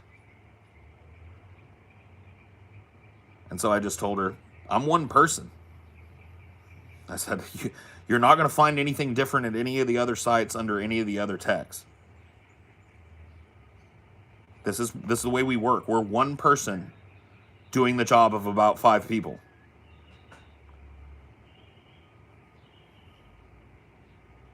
Well, I don't like excuses and blah, blah, blah, blah. I'm ready to go. We don't even need to look at your other sites. I'm ready for you to take me back. That was my first interaction with this woman as my boss. Was for her to tell me that, like, despite the fact that I was working my ass off, everything I was doing was shit. And it was all my fault. It was my fault that the school didn't buy enough computers to replace all the old ones. It was my fault that there was just no time during the day to swap out computers because those labs had to function. They didn't function, my ass was on the line. It was my fault that things weren't wired to her specifications because I was working with one Ethernet port that had to be split 90 different fucking ways.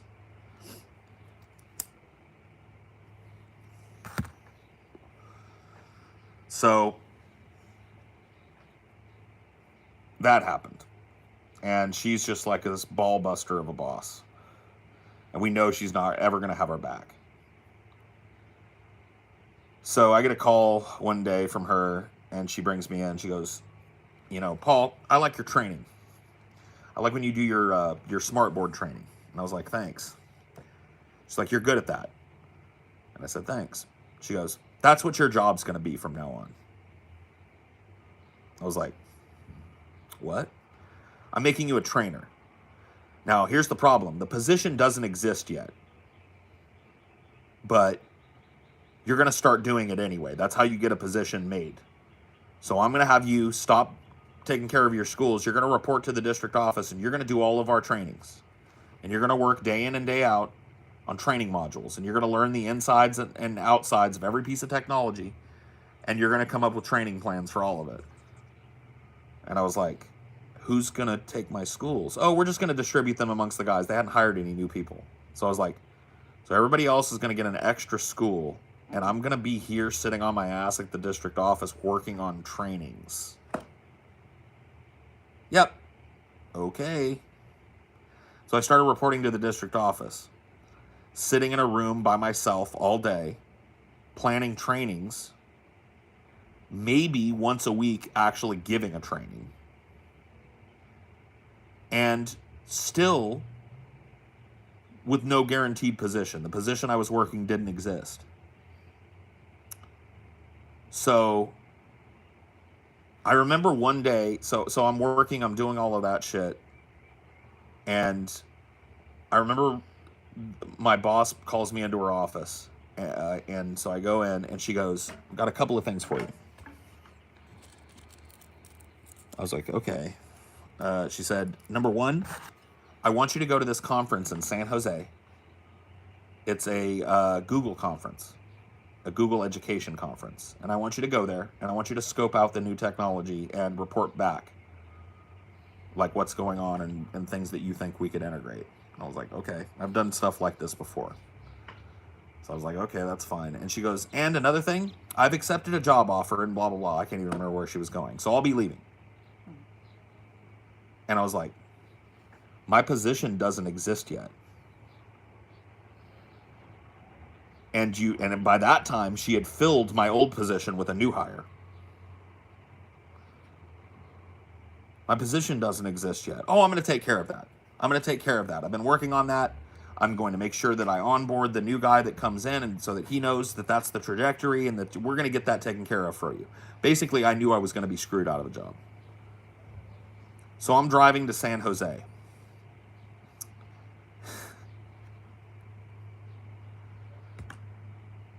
And I'm just seething on the inside.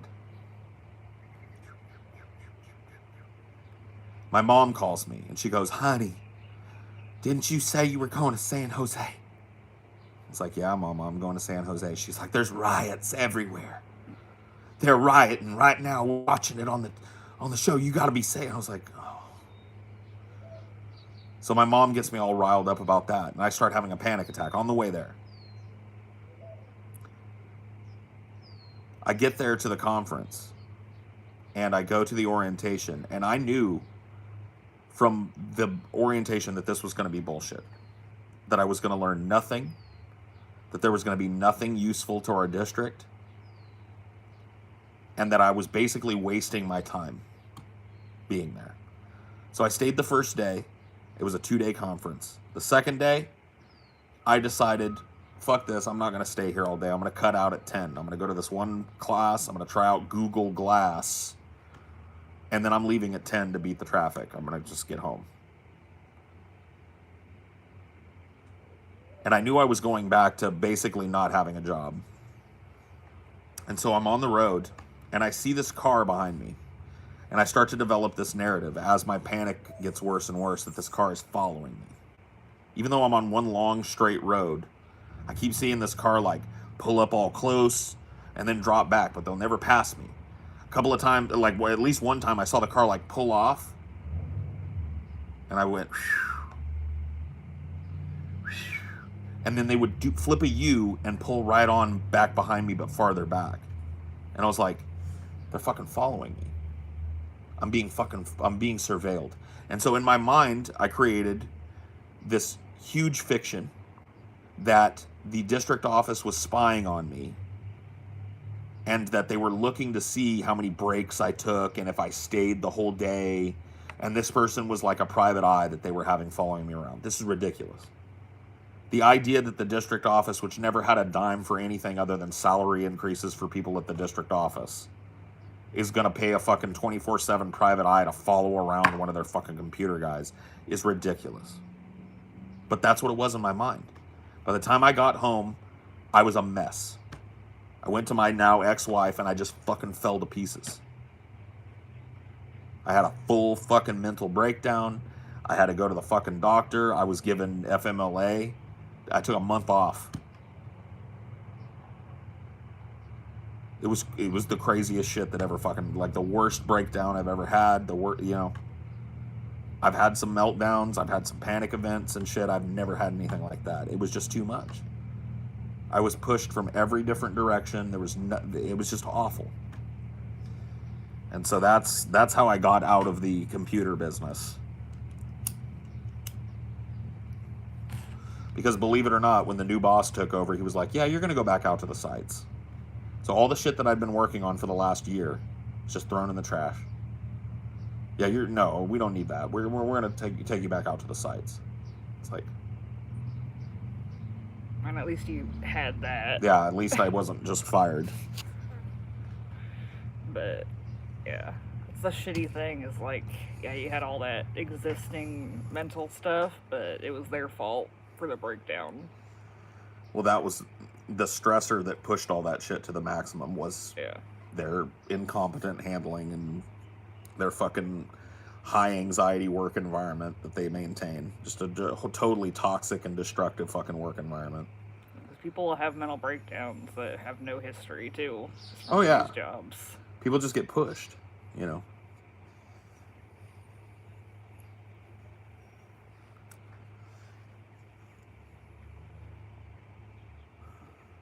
think that's why FMLA exists. Like, for people that have fucking mental breakdowns. That fucking these businesses can push people to that point, and then like. I wasn't the only one. Out. Yeah. There were 2 other dudes, and they were older than me. They were like the old timers that had been around for fucking the Coon's age. And There were 2 other dudes that just disappeared on FMLA. And I could, every time I interacted with them, they were just so high strung and wound up and shit. One of them was the guy that I was talking about earlier that trained me, Rich. They just pushed him to the point of like he fucking was done.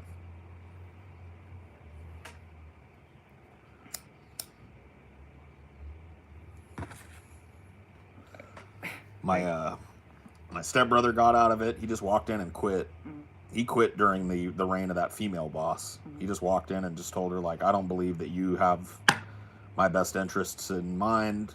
I don't believe that you have my back at all, and I'm out there working a job where I require my boss to support me and not make my job harder, and I don't believe that you're going to do that, so here's my resignation, effective immediately. Thank you very much. Walked out the front door of that, and this is just my brother-in-law. If I'd have done that, I'd have had another breakdown. You know what I mean? If I would have, no plan, no whatever. This dude started his own business. Walked right out from that, took what little savings he had, poured it into starting his own, like web design type business. And now he's, rich. Like really well off. Owns multiple businesses now. There you go. But people were dropping like flies. They were hiring all these other dudes, these real young guys that were coming from this one company. I can't remember what it was. There were a bunch of guys that were working for, I think, Baltimore Air Coil as technologists. And they were coming over, and they were all like, 21, 22. And every time one of these old guys fucking dropped off and took early retirement or moved to another position or whatever, one of these young dudes would come in. And it was just the writing was on the wall. Like all these young guys had degrees, and they immediately, one of the first things that was done when the third boss took over was he completely rewrote our things.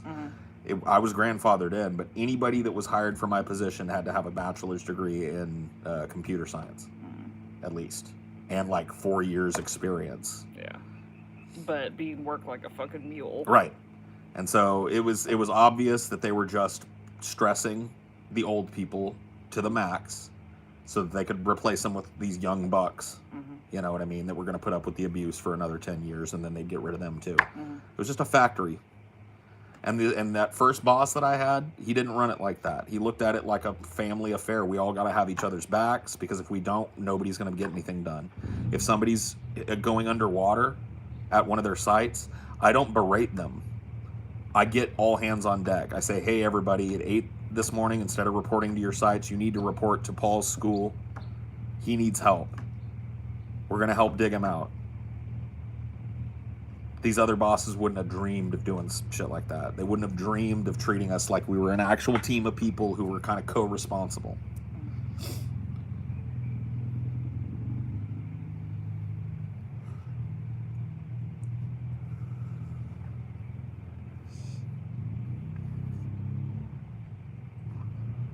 And unfortunately, that was even with a union, huh?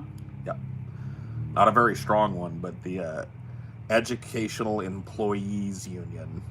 I can't remember exactly what it's named, but it's like the non-teacher union, but for the union for like janitors and people that aren't on the teaching roles. Yeah, but it was a weak-ass union. It was just a kind of a... They'd never come to bat for anybody. We made so many fucking complaints.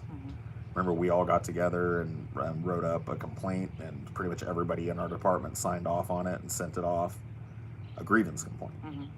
They're working us too hard. They're piling on this work, and they're not providing enough manpower, and the fucking infrastructure is so old that they're buying things that don't work, and they're asking us to do the impossible. Grievance denied. Nothing ever happened. It got told to our boss, but that was it. Nothing changed. So it was a dead union, basically.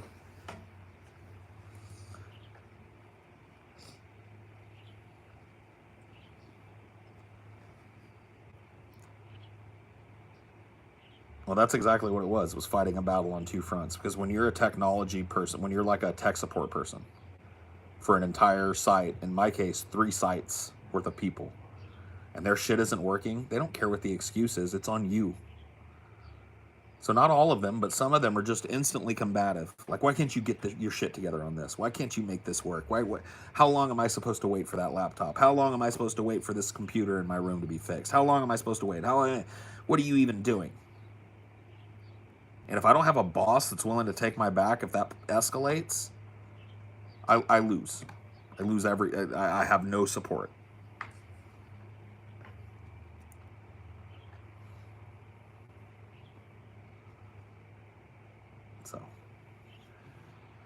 So that job just basically pushed me almost to the brink of insanity. It wasn't just the job. I had a lot of personal life problems. I had a marriage that was not functionally even really a marriage. A lot of drama at home. Had that roommate of mine, friend of mine, that just took advantage of me for like 6 years and paid nominal rent, and I just couldn't confront them about it. Partially because my wife at the time was so supportive of him being there, but I just felt like I'd come home from that shit and I'd walk into my living room and it would be covered with fucking like plates of half-eaten breakfast eggs and toys, and the kid would be sitting on my couch watching fucking Wreck-It Ralph for the 14th time, and my roommate would be passed out on my couch. So it's like I would come home to chill and wouldn't even be able to sit down on my own couch and watch my own TV. Keep in mind, that dude had a nicer TV than I had in his bedroom. Did you ever just take his bedroom to chill, or no? Fuck no. I don't want to sit in some other person's funk. Yeah. It was horrible, dude. My life was fucking spiraling completely and utterly out of control. Was in a relationship that, for better, and no blame, I was just as much to blame as she was dead. Was dead on the vine. And both of us were trying desperately to make it work when it just wasn't working. We weren't supportive of one another anymore. We were adversaries in our own relationship. I was sleeping in a completely different part of the house than my wife for months and months leading up to this. So my life was just falling apart, man. My work life, and I was bringing all that stress home. And that played a huge role in my inability to fucking interact with people in proper ways. My wife, that fucking lodger that we had, if I had, nowadays, I can't even imagine going through something like that. You know what I mean? But I was just so sick and so tramped down and so trapped. That's what it was. I felt like this is my life. This is the best I can expect. And I got to go along with this because it ain't going to get no better. And it really was that mental breakdown and that month that I got to take off on FMLA that ultimately ended that marriage. And ended my participation in that part of my life that was stifling me. You think that jury duty helped too? Yeah. I didn't even meet Ashley until the very end of that shit. I was leaving. What is FMLA? Family Medical Leave Act. It's like if you work somewhere for a year, and then you can take, I think, like a couple months max of medical leave. Yep. That's protected. Not paid, but... Yeah. You get to keep your job.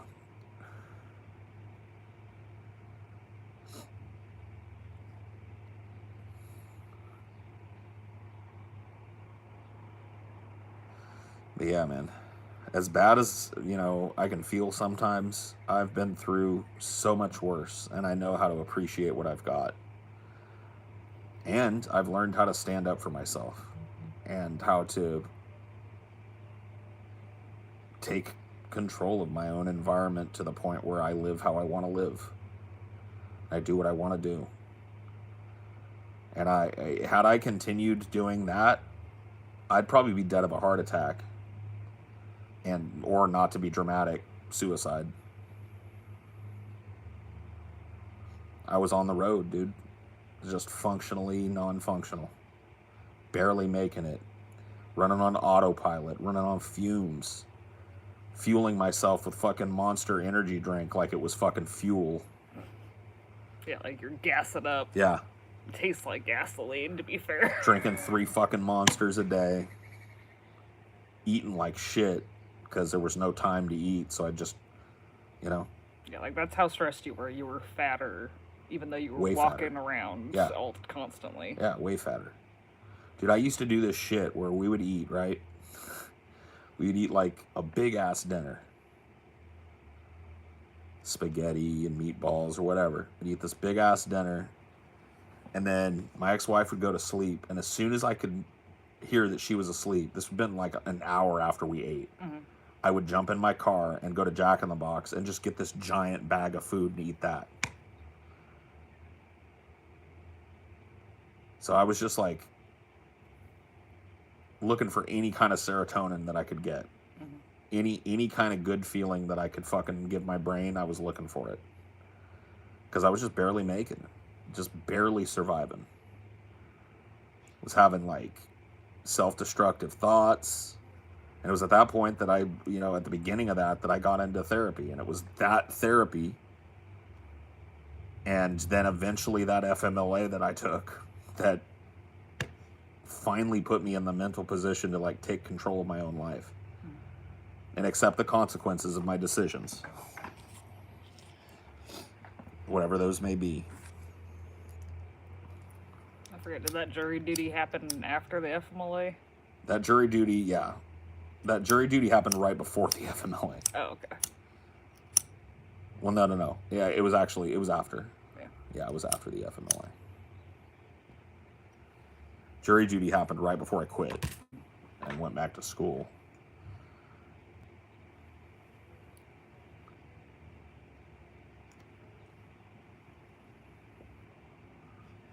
Pointless case, but floated you for a little while. Yeah.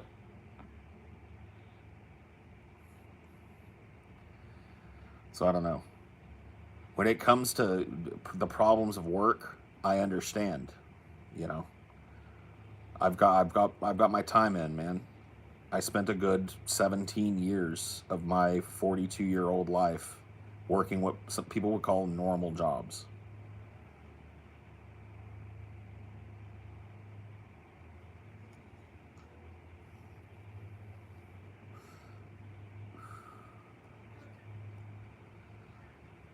So that's where my loyalty is, to people that are suffering like that, because there are people that got it worse.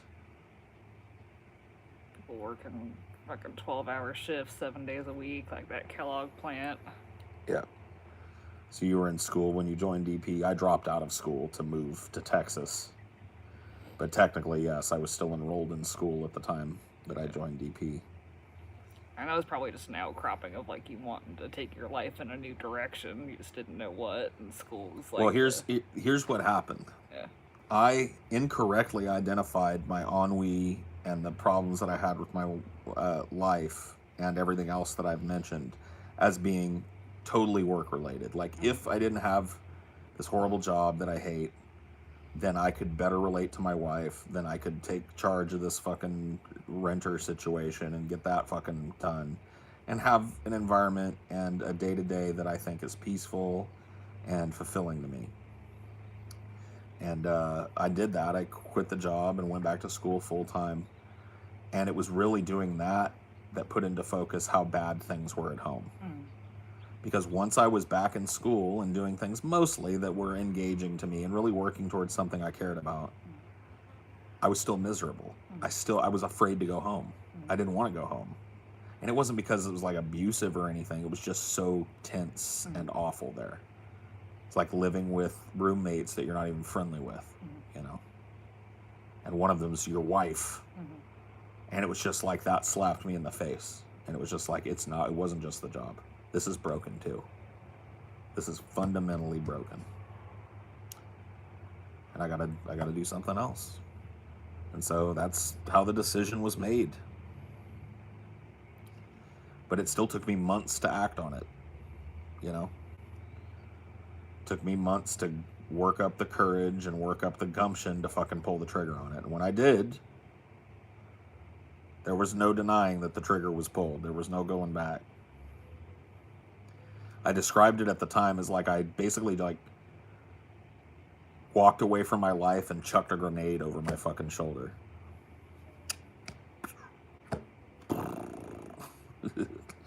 That's what it took. There's no other way. of what you have to do when you move out, too. Like, of a parent's house. Yeah. People don't realize that. Yeah, you can never come home again. So y'all didn't try counseling? We did counseling multiple times. Counseling is something that can work if both people are committed to it, and I'm not convinced that either of us was committed to it. And there's enough mutual respect and love and care there to build on. And that was the problem. We had degenerated to the point where, we kind of didn't like each other anymore. And that's fucked up. That was no good way for her to live any more than it was for me to live. Yeah, I'd probably say, like, if divorce ever crossed your mind, probably counseling ain't gonna do it. I don't think that's true necessarily. Yeah. It's just that in the case of me and my ex-wife, it wasn't gonna happen. Because counseling couldn't fix the fact that we had just grown in different directions, and in doing that, grown to kind of resent one another. Mm-hmm. I resented her, and she resented me. And that's the problem. That's where it becomes unsalvageable. When you genuinely just resent a person, and you can't look past that and see the love, it's over.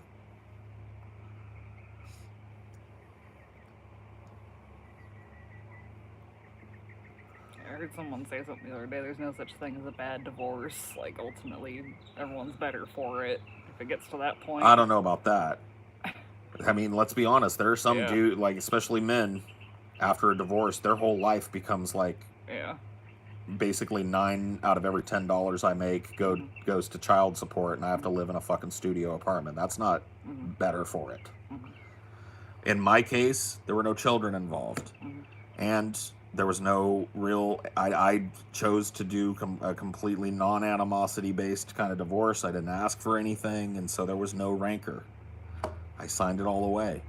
I figured in my mind, if I'm going to start over, then I have to take the responsibility to start over. I don't get to leave this marriage against her wishes. Mm-hmm. She wanted to stay together. I don't get to leave this marriage against her wishes and rip away half of what she owns. If I'm really committed to this, building something new and doing it differently, I have to fucking give up what I've got. And I did. Only thing I took was a car that I owned from us before we were married, and that she wouldn't have been able to drive anyway. It was a fucking stick shift. Some bags of clothes and my computer.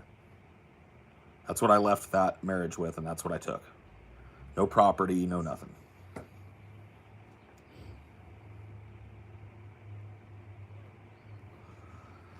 And that's the hardest decision you'll ever make if you're a person that's built a life. You own a home, you got a savings account, you got a retirement plan. You've already looked down the telescope of your life and gone like, yeah, that's where I'll be in 50 years. That's what I mean when I say chuck a grenade into your life. That was the only way it would have worked for me. Squirrely. That was a delayed reaction. Yeah, you're slipping, D. Dad and Mom saw that way before you did. Oh yeah, you tell him. You tell that squirrel he's persona non grata. Oh yeah, you're so scary. You showed him good, D. You showed him good. He ain't coming back this way. Yeah, you tell him. D, that's how lazy he is when he's out here. Yep.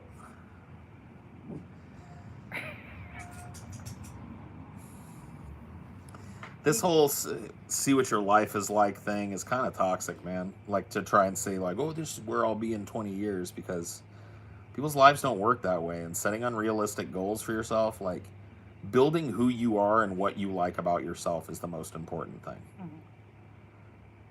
Not necessarily like setting some fucking goal. I'm not saying don't be goal oriented. You got to set goals sometimes. But I'm saying don't hold yourself to some fucking life goal. My life is going to be like this. No. It's so fucking stupid how like they'll have like high school students like come up with a 5-year plan for yourself. Your brain's not developed yet, but come up with a 5-year plan. Crazy. Crazy. It used to be like a graduation requirement at my school that like people had to come up with 5-year plans. You had to have a 5-year plan for your life, huh? Yeah. I finally stopped it by the time I graduated, but like we had to like watch the seniors give presentations on what their life was gonna be after they graduated and shit. Yeah.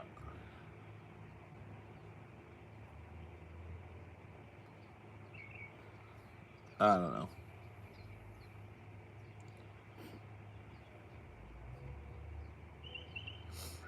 Shit happens, man.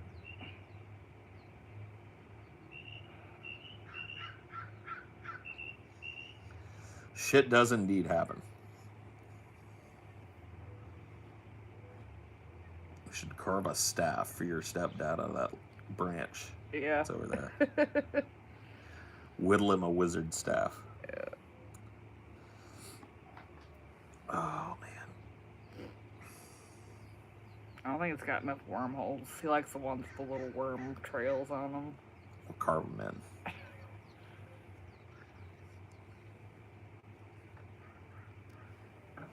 Carve the whole thing to look like a worm.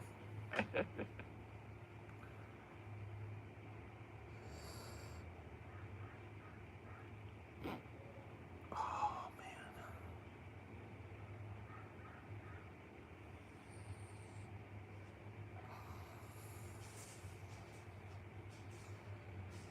New D&D Saturday, yeah. Guys get the first batch of D&D videos if you're a patron, and I think your first look if you're a pleb. No, it's, plebs ain't getting season 2 for like another month. Oh yeah, that's right. Yeah, if you're a pleb, you get nada for a couple of months. Anyway, I'm out of here. See you guys later. Bye.